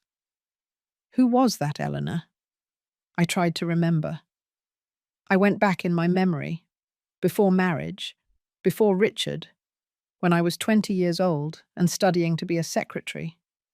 I dreamed of travelling, seeing the ocean, learning French, reading all the books in the public library. Small, simple dreams, but mine. What happened to those dreams? I buried them. Under responsibilities, under sacrifices, under the idea that a good mother does not think about herself. But now I was no longer anyone's mother, at least not in the practical sense. Now I was just Eleanor, and maybe, just maybe, that was enough. I left the chapel with something strange in my chest. It was not happiness, not yet, but it was something akin to clarity. The next day, I did something I had not done in years. I went to the residence library. It was small, with donated and old books, but I found a novel by a famous American author that I had never read. I took it. I sat in an armchair by the window and read, page after page, losing myself in a story that was not mine, in characters who suffered, loved, lost, got up again, and for the first time in months, I forgot my pain. The days began to take shape, routine. Breakfast at 8 o'clock, reading until 11 o'clock, lunch at 1 o'clock, a walk in the garden at 4 o'clock, dinner at 7 o'clock, more reading before sleeping. Mrs. Lopez became my frequent companion. We talked about books, recipes, soap operas. Never about our families. That was forbidden territory. Minefield. Mr. Peterson taught me how to play chess. I was terrible, but he was patient. Chess, he told me one afternoon, is like life. Sometimes you lose important pieces, but the game is not over until it is over. As long as your king is still standing, there is hope. Simple words, but profound. A month passed, then 2. Robert did not call, did not visit, did not write. At first it hurt. Every day I waited. Every time the reception phone rang, I thought, it is him, but it never was. And little by little, I stopped waiting. Chloe must have had the baby by September. Boy or girl, I did not know, because no one told me. I had a grandchild in the world, and I did not even know their name. That should have destroyed me.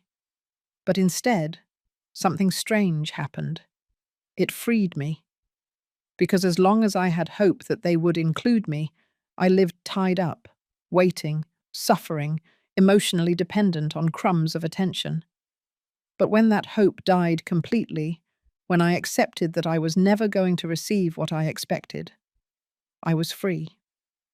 Free of expectations, free of need, free of that suffocating love that Robert mentioned. In October, 3 months after my arrival at Golden Villa, something happened that would change everything. I was in my room, reading, when I heard agitated voices in the hallway. I need to see my mother. I demand to see her. I recognized that voice immediately. Robert. I froze. The book fell from my hands. Sir, please calm down. I am going to check if Mrs. Stevens wants to receive visitors. She is my mother. She does not need to authorize anything. Quick footsteps. They knocked on my door. It was Rosa, one of the nurses. Mrs. Stevens, your son is here. He says he needs to speak with you. Do you want me to let him in? My heart was pounding. Part of me wanted to run and hug him. The old part, the part that was still the needy mother. But there was another part, the new one, the one who had learned to let go. Tell him to come in. Rosa nodded and left. Seconds later, Robert walked in. He looked terrible. Deep circles under his eyes, several days' unshaven beard, wrinkled suit. Nothing like the impeccable man I knew. Mum. I remained seated in my chair by the window. I did not get up. I did not run to hug him. Robert. Mum, I need to talk to you. It is urgent. Talk. He ran his hands through his hair. He was nervous, desperate. Everything got out of control. What thing? Chloe, the baby, the house, everything. I stayed silent, waiting. She lost the baby at 12 weeks.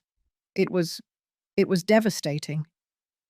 I felt a pang of pain, not for Chloe, for that life that did not come to be. I am so sorry. After the miscarriage, everything changed. Chloe became different, obsessive, paranoid. She says it was my fault, that the stress of everything that happened with you caused the loss. And what do you think? I don't know.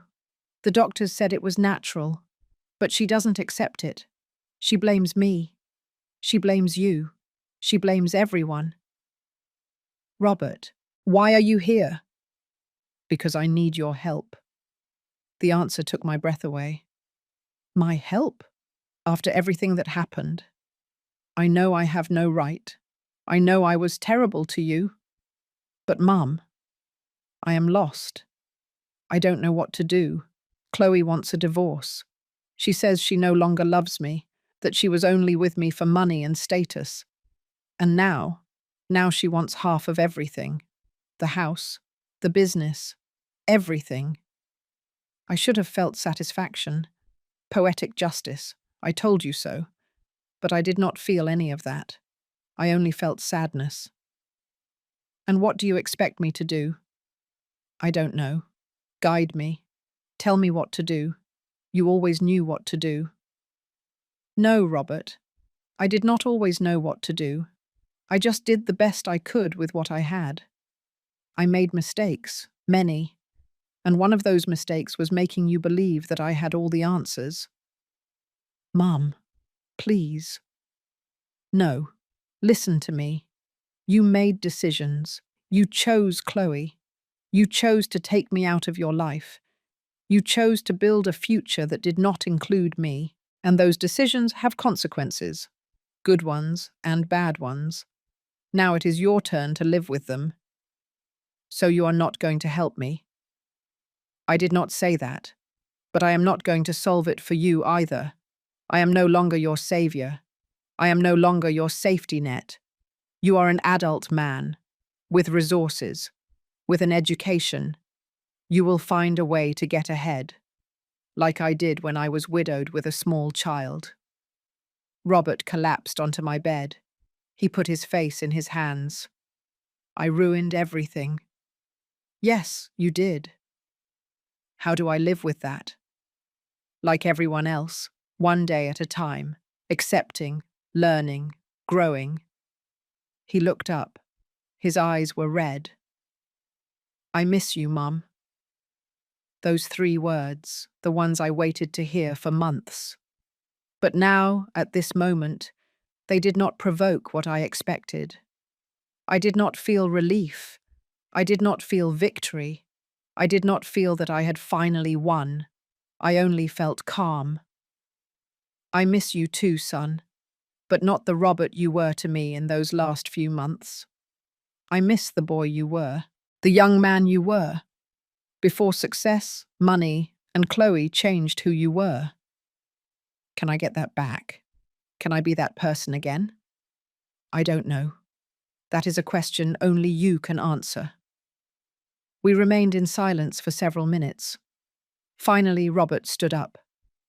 "Can I come to visit you? From time to time?" I thought about it. I really thought about it. The old Eleanor would have said yes immediately. She would have taken any opportunity to be near her son. But the new Eleanor, the one who was learning to live without need, knew she had to set boundaries. "You can, but with one condition." "Which one?" "That you don't come to dump your problems. That you don't come looking for me to solve your life. If you come, let it be because you really want to see me. Me, your mother, not your counselor, not your savior, just me." Robert nodded slowly. "I understand. And one more thing. Don't tell me about Chloe. Don't include me in her drama. I paid a very high price for your marriage. I am not going to keep paying." "Agreed." He approached. For a moment I thought he was going to hug me, but he just placed his hand on my shoulder. "Thank you, Mum." "Don't thank me. Just learn. From all of this. From what you lost. From what you did. So that when you have another child, if you have one, you don't repeat the same mistakes." "I will try." He turned around and walked toward the door. Before leaving, he turned back. "You know, you're right. I am going to have to learn to live with the consequences. And one of those consequences is living knowing that I hurt the person who loved me the most in this world. Not the one who loved you the most, the one who sacrificed the most for you, which is different. True love does not demand sacrifice. It just gives, freely." Robert left, and I was left alone in my small room at Golden Villa. But this time, the loneliness did not hurt, because it was a chosen loneliness, a loneliness with dignity. That night, before sleeping, I took out my Bible, the same one where I had hidden the printed emails months ago. The emails were still there. The evidence of the conspiracy, the proof of how they had manipulated me. I looked at them for a long time, and then calmly I ripped them up, one by one, into small pieces. Why? Because I no longer needed them. Because keeping evidence of past betrayals only keeps you tied to the pain. Because forgiving is not forgetting. It is releasing the right to charge them. And I no longer wanted to charge anyone for anything. I wanted to live the rest of my life in peace. I threw the pieces of paper in the trash can, and with them I also threw away the rage, the resentment, the need for justice. What Robert and Chloe did to me was unfair, cruel, unforgivable, according to many.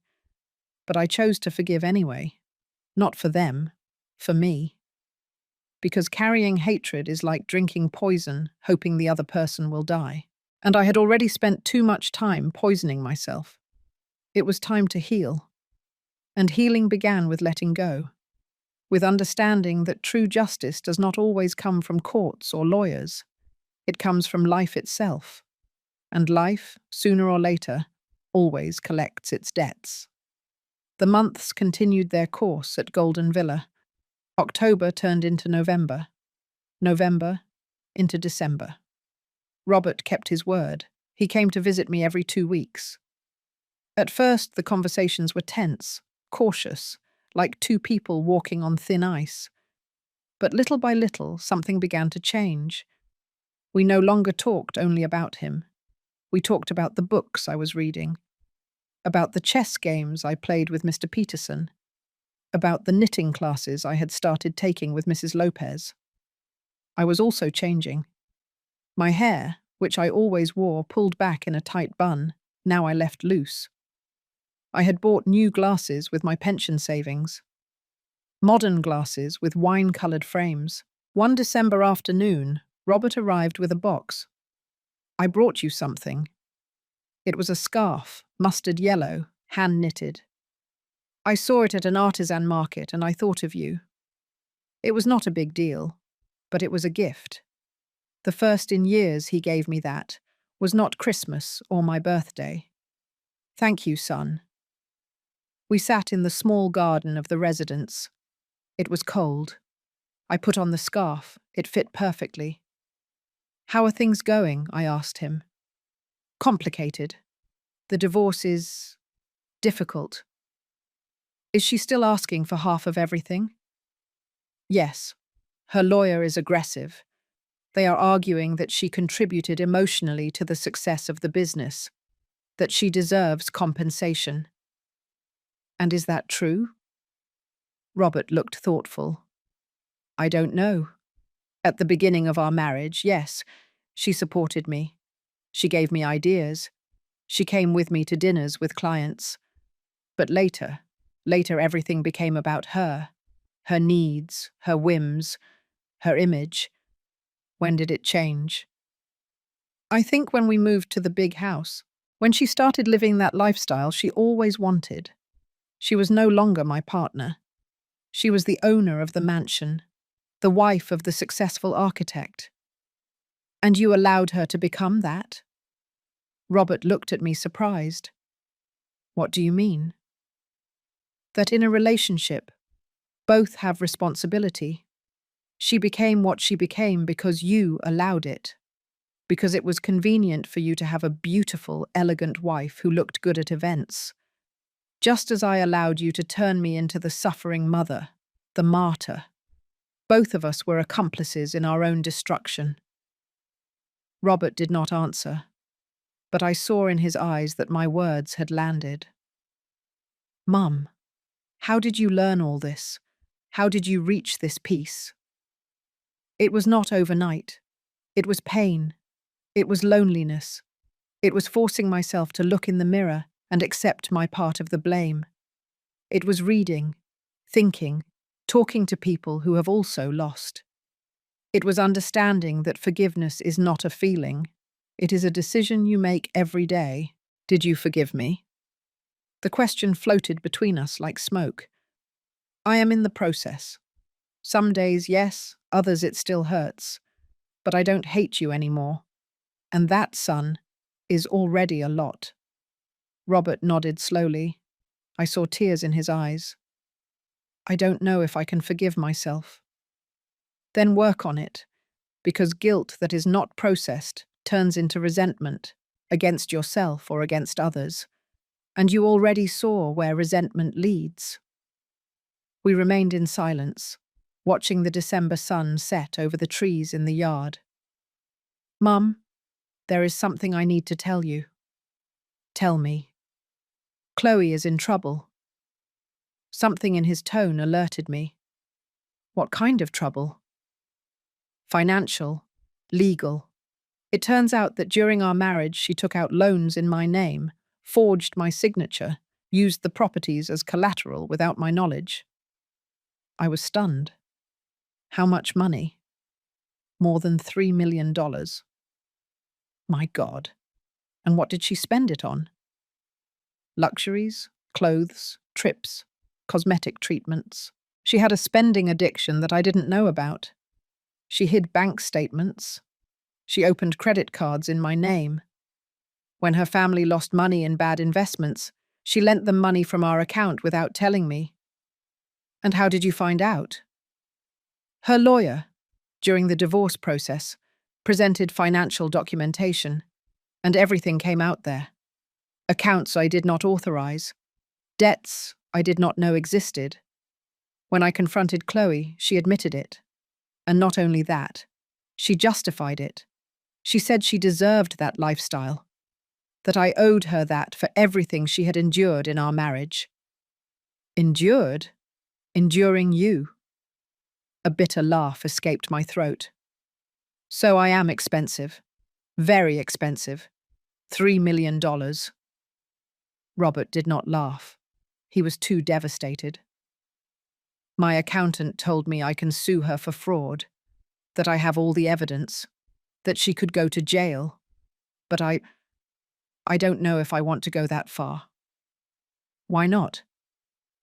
Because I don't know.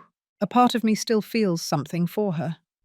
Or maybe I just feel pity or guilt for not having realized it sooner. Robert, listen to me carefully. What Chloe did is a crime. It is not a mistake.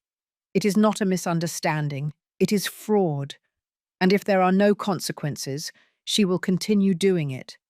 If not with you, with someone else. I know.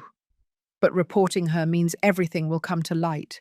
The media, clients, my reputation. Your reputation is already compromised.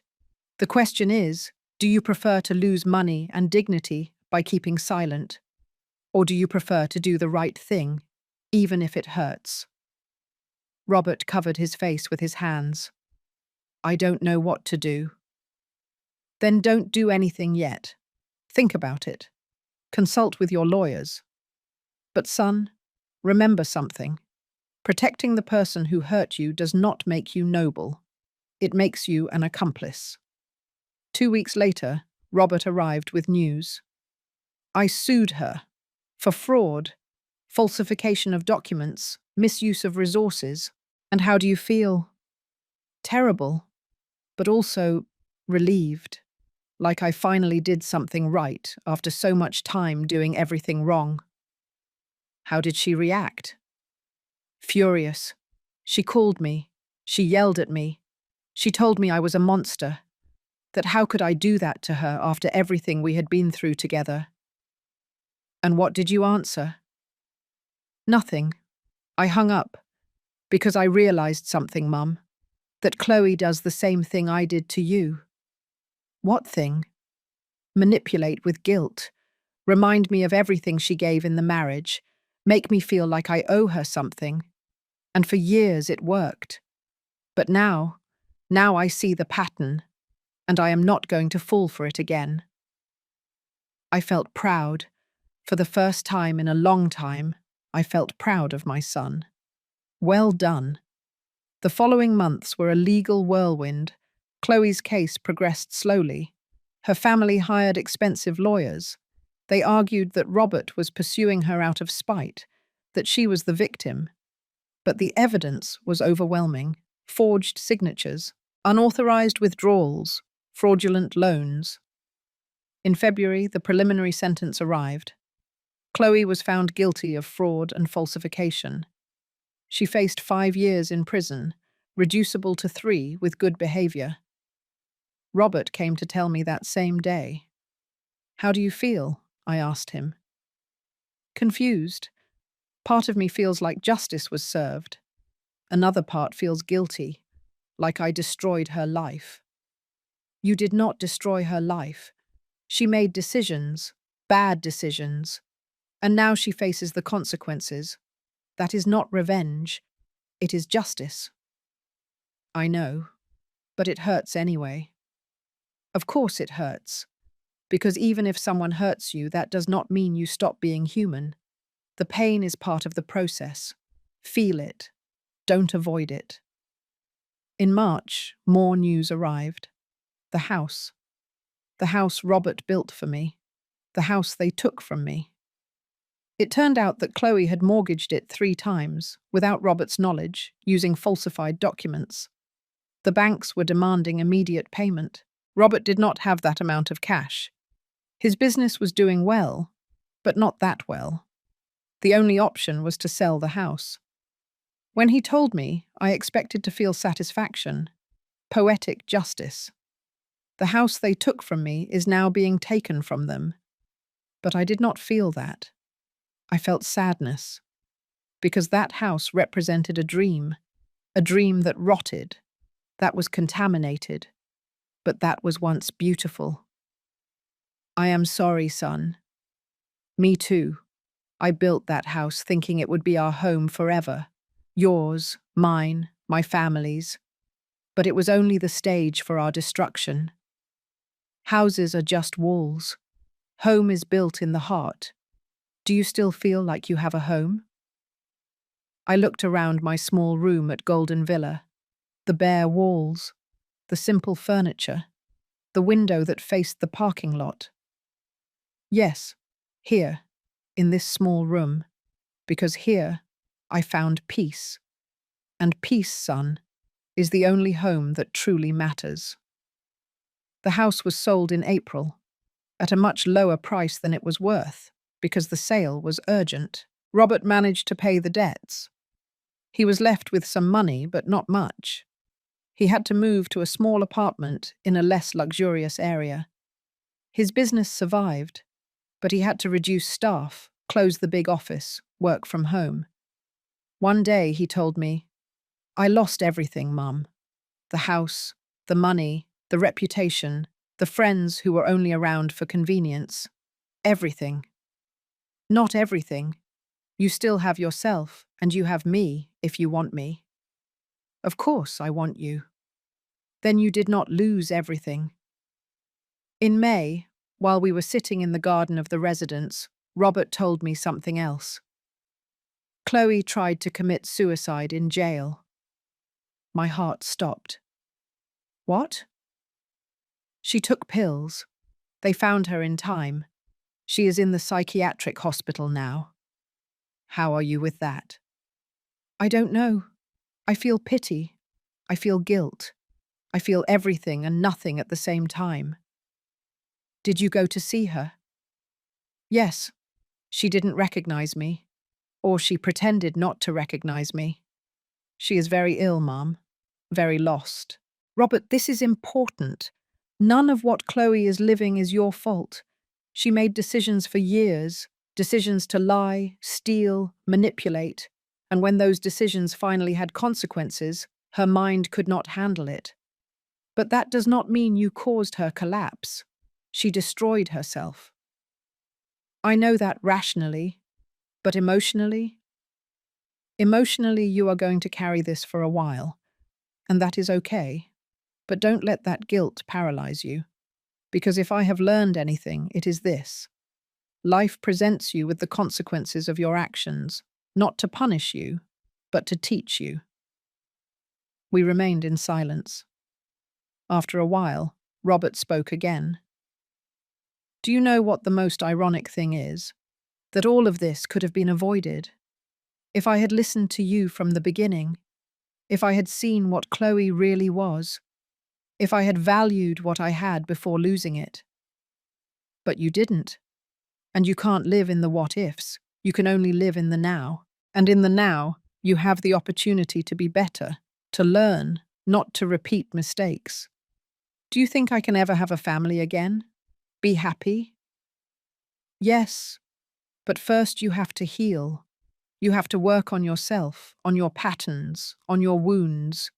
You can't build something healthy on rotten foundations. How do I do that?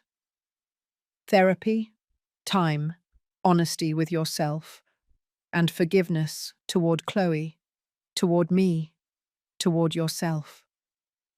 Robert looked at me with eyes full of pain.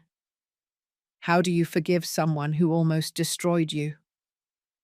By understanding that that person is also destroyed, that hurt people hurt, that no one is completely evil, just deeply broken, and that forgiveness is not saying what you did is okay, it is saying what you did was wrong, but I am no longer going to carry the burden of hating you. Have you forgiven me completely? I thought about his question. Honestly, almost. Some days, yes, others it still hurts.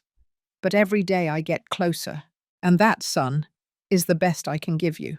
In June, exactly 1 year after I moved to Golden Villa, Robert arrived with something under his arm. I have something for you. It was a photo album.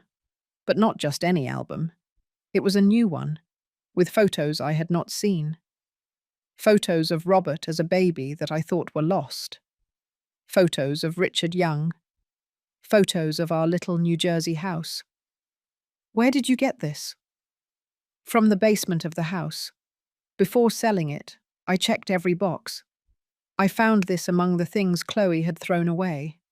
I rescued them because I realized that throwing away the past does not solve anything. It just leaves you empty. I opened the album with trembling hands. There was Richard, my husband, smiling at our wedding. There was Robert, at 3 years old, covered in mud after playing in the yard. There was I, young, with black hair and bright eyes. Tears ran down my cheeks. Thank you, son. Thank you. No, thank you, for not giving up on me, for continuing to love me even when I did not deserve it. We hugged, and in that embrace I felt something I had not felt in more than a year. Hope.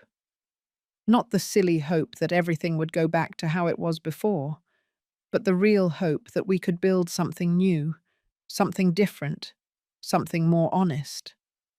That night, alone in my room, I looked at the photographs one by one and understood something profound. Justice does not always come as you expect. It is not always fast. It is not always obvious. But it comes. Chloe lost her freedom, her mental health, her reputation. Robert lost his house, his money, his marriage. I lost my home, my illusion, my role as a needy mother. But in those losses, we also gained something.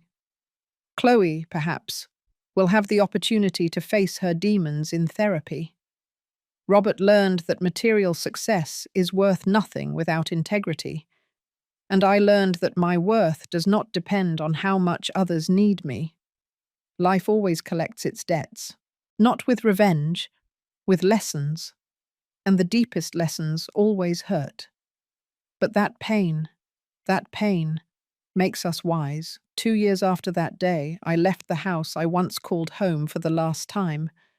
I find myself sitting in the same garden at Golden Villa, under the same willow tree that has seen me cry, heal, and be reborn. So many things have happened, so many changes, so many lessons. Mrs. Lopez passed away 6 months ago, peacefully with a smile on her face. Her son never arrived, but I was with her. I held her hand. I told her she was not alone. And she was not, because family is not just blood. It is also those who choose to stay when there is no longer an obligation. Mr. Peterson is still here. Every afternoon we play chess. He always wins, but I am getting better. He taught me that patience, in chess as in life, is the difference between surviving and conquering. Robert comes to visit me every week now, on Tuesdays, without fail. Sometimes he brings coffee and donuts. We sit here, in this garden, and we talk. We no longer talk about the past as a wound. We talk about the past as history, as something that formed us but no longer defines us. He tells me about his business. It is growing again, slowly but firmly. He learned to be more selective with his clients, not to pursue only money, to look for projects that have soul. 3 months ago, he told me he is dating someone. A woman named Patricia, a kindergarten teacher, divorced, with 2 children, simple, with an easy laugh. She is not like Chloe, he told me. She doesn't care about my car or my clothes. She cares about me. And what do you feel for her? Peace. No fireworks, no drama, just peace. That is mature love, son, the one that remains when the novelty fades. Last week I met her. Patricia came with Robert. She brought her children, a boy of 7 and a girl of 5. The girl sat on my lap and showed me her doll. The boy asked me if I knew how to play checkers. I told them no, but that I would like to learn. Patricia looked at me with kind eyes. Robert told me everything that happened. I want you to know that I am very sorry for how they treated you. Thank you, but that is behind me now. Even so, a mother should never... Her voice broke. I am sorry. I lost my mum 2 years ago, and I would give anything to have her back. So it breaks my heart to know that there were people who had you and did not value you. Her words moved me, because they came from a genuine place, from someone who knows what it is like to lose. Can I ask you something? Patricia said after a moment. Of course. How did you do it? How did you forgive? The question floated in the air like a delicate butterfly. It was not a moment. It was a path, long, painful. Some days I walked forward, others I walked backward, but I kept walking. And one day I realized that forgiveness was not for them, it was for me, because carrying hatred is like drinking poison, hoping the other person will die. Patricia nodded. Her eyes shone with contained tears. Someone once called me crazy. Years later, I saw that same emptiness in her eyes while she was alone in that hospital.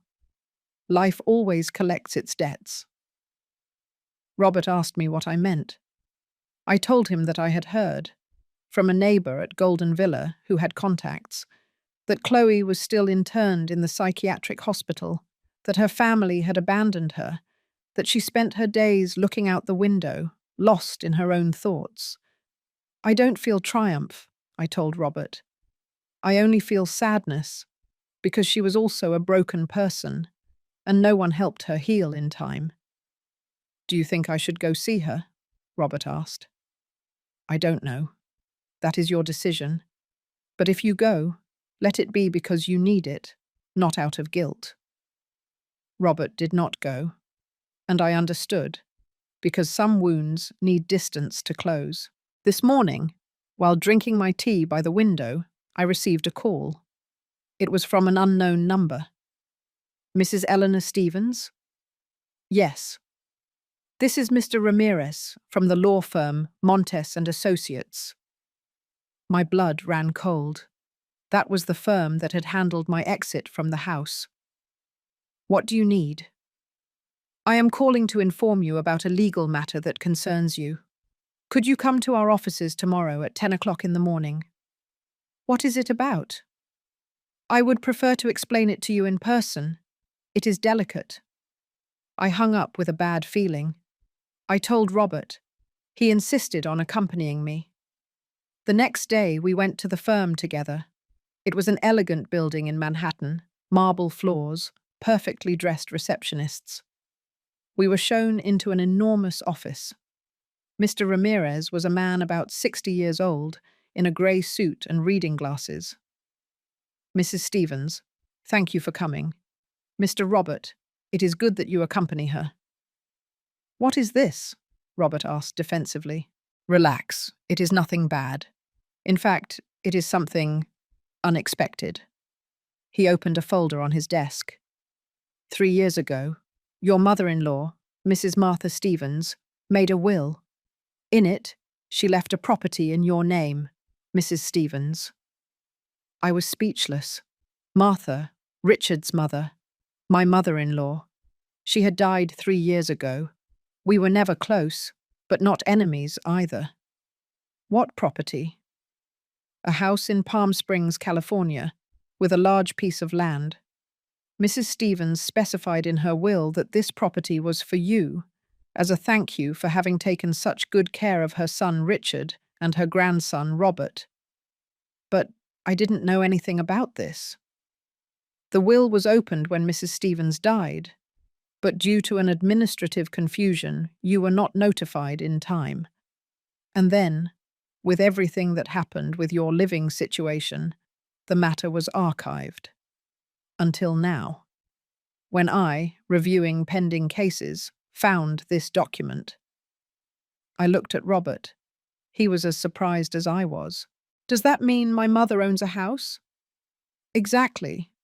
A 3-bedroom, 2-bathroom house, large yard, in a quiet subdivision in Palm Springs. It is in good condition. It has been rented these years. The rent has been accumulating in an account. Mrs. Stevens, in addition to the house, you have close to $400,000 in accumulated rent. I could not breathe. I could not think. A house, money, freedom. Is this real? I asked in a broken voice. Completely real. Here are all the documents. I just need you to sign some papers and the property will officially be in your name. I signed with trembling hands. The attorney handed me the deeds, the keys, the bank statements. We left the office in silence. Robert and I looked at each other in the parking lot. "Mum, you have a house?" "I have a house," I repeated, still not believing it. "What are you going to do?" "I don't know." "Do you want us to go see it?" That same afternoon, we drove to Palm Springs, an hour and a half in the car. Robert drove. I looked out the window, watching the city turn into mountains, trees, cleaner air. The house was on a quiet street, painted terracotta, wooden door, windows with artistic grates. I opened the door with the keys they gave me. We walked in.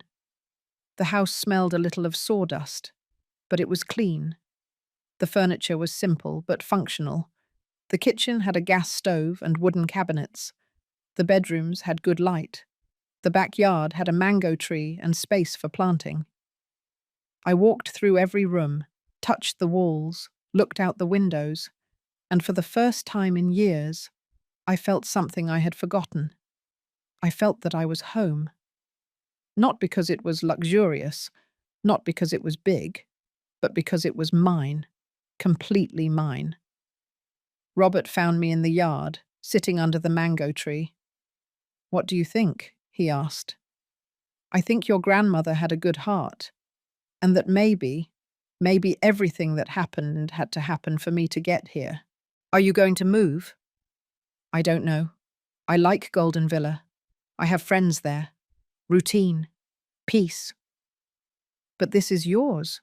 You could live here. With total freedom. Freedom is not in the walls, son. It is in the heart. But yes, I think I would like to spend periods here. Have my own space. Invite Mr. Peterson to play chess under this tree. Invite you and Patricia with the children on weekends." "Really, Thor? Of course. This house is big. There is space for everyone, but with boundaries, with respect, with love that does not suffocate." Robert sat next to me. "Mum, are you happy?" The question surprised me, because it had been so long since anyone had asked me that, not even myself. Yes, not in the way I imagined, not with the perfect family I dreamed of, but yes, I am happy with what I have, with who I am, with what I learned. What did you learn? That true love lets go, that forgiveness frees you, that losses can be gifts in disguise, that it is never too late to start over, that a person's worth is not in how much they give, but in who they are, and that sometimes life takes everything away to teach you that the only thing you really need is yourself. Robert hugged me, a long, tight, honest hug. "I love you, Mum, and I am so sorry for everything I put you through." "I know, and I love you too. But son, it is time to let go of the guilt. Both of us. I let go of the pain. You let go of the guilt. And we build something new, something better. Do you think we can?" "We already are." We stayed there, under the mango tree, until the sun began to set. And at that moment, with the sky painted in oranges and pinks, I understood something that took me 67 years to learn. Happiness is not in being loved the way you want.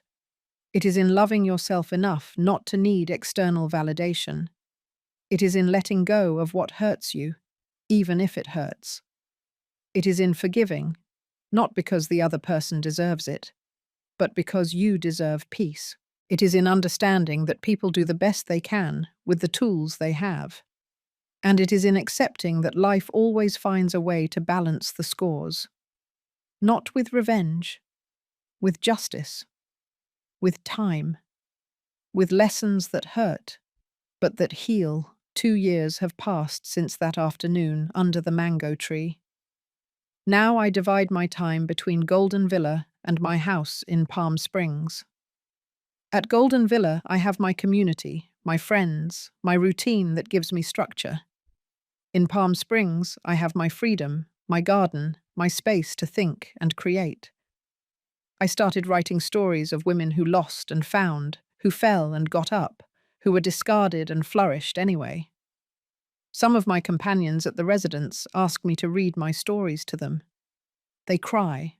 They recognize themselves. They say, "That is me." And I tell them, "Yes, that is you. And look how strong you are, still here, still standing, still with stories to tell." Robert and Patricia got married 6 months ago, a small wedding in a garden. I was there. Patricia asked me to read a poem during the ceremony. I read one that I wrote myself. Love is not possession. It is freedom with roots. It is giving without expecting. It is holding without suffocating. It is falling and helping to get up. It is forgiving without forgetting. It is building bridges, not walls. It is the garden that is watered with constancy, not with storms of intensity. True love hurts, but it heals. True love costs, but it frees. And true love remains, not out of obligation, but out of choice. Everyone cried, even me. Patricia's children, now my adopted grandchildren, call me Grandma Eleanor. They come to visit me in Palm Springs once a month. I teach them how to plant, how to cook, how to knit. I tell them stories, but not of princesses waiting for rescue. I tell them about queens who saved themselves. The other day, little Emma, now 7 years old, asked me, "Grandma, were you ever very sad?" "Yes, my love, very sad." "And how did you become happy again?" "I learned that happiness does not depend on other people. It depends on me, on my decisions, on my inner peace." "And how do you find inner peace?" "By forgiving, letting go, loving yourself, and understanding that everything that happens to you, the good and the bad, is teaching you something." Emma looked thoughtful. "I want to be like you when I grow up." "Like me?" "Strong, and who smiles even though she sometimes has sad eyes." Her childlike observation pierced my heart. Sad eyes are not bad, my girl. They are eyes that have seen a lot, that have cried a lot, but that decided to keep looking forward. Those are the wisest eyes. I have heard little of Chloe in these years. Robert told me that she finally left the psychiatric hospital, that her family picked her up, that she moved to another city, that she is undergoing treatment. I don't know if she learned anything. I don't know if she changed. I don't know if she will ever understand the damage she caused. But that is no longer my problem. I did my part. I forgave. I let go. I moved on. The rest is her path, her lesson, her life. Sometimes, on quiet nights in Palm Springs, I sit in the yard with a cup of coffee, the same kind they forbade me to make in that house that no longer exists for me. And I look at the stars, and I think about the entire journey. I think about the Eleanor of 3 years ago, broken, humiliated, feeling that her life was over. And I look at the Eleanor of now, whole, dignified, knowing that her life is just truly beginning. Because it is never too late to be reborn. It is never too late to find yourself. It is never too late to choose peace over bitterness. And it is never ever too late to understand that your worth does not depend on how much others love you, but on how much you love yourself. If my story helps a single woman open her eyes, it will have been worth it.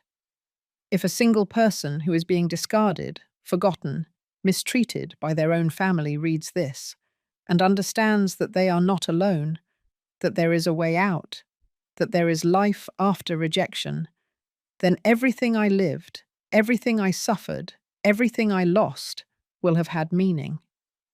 Because pain that is not transformed into wisdom is wasted pain. and I decided not to waste a single tear. Every one of them watered the garden where I now flourish. My name is Eleanor Stevens. I am 67 years old, and this is my story.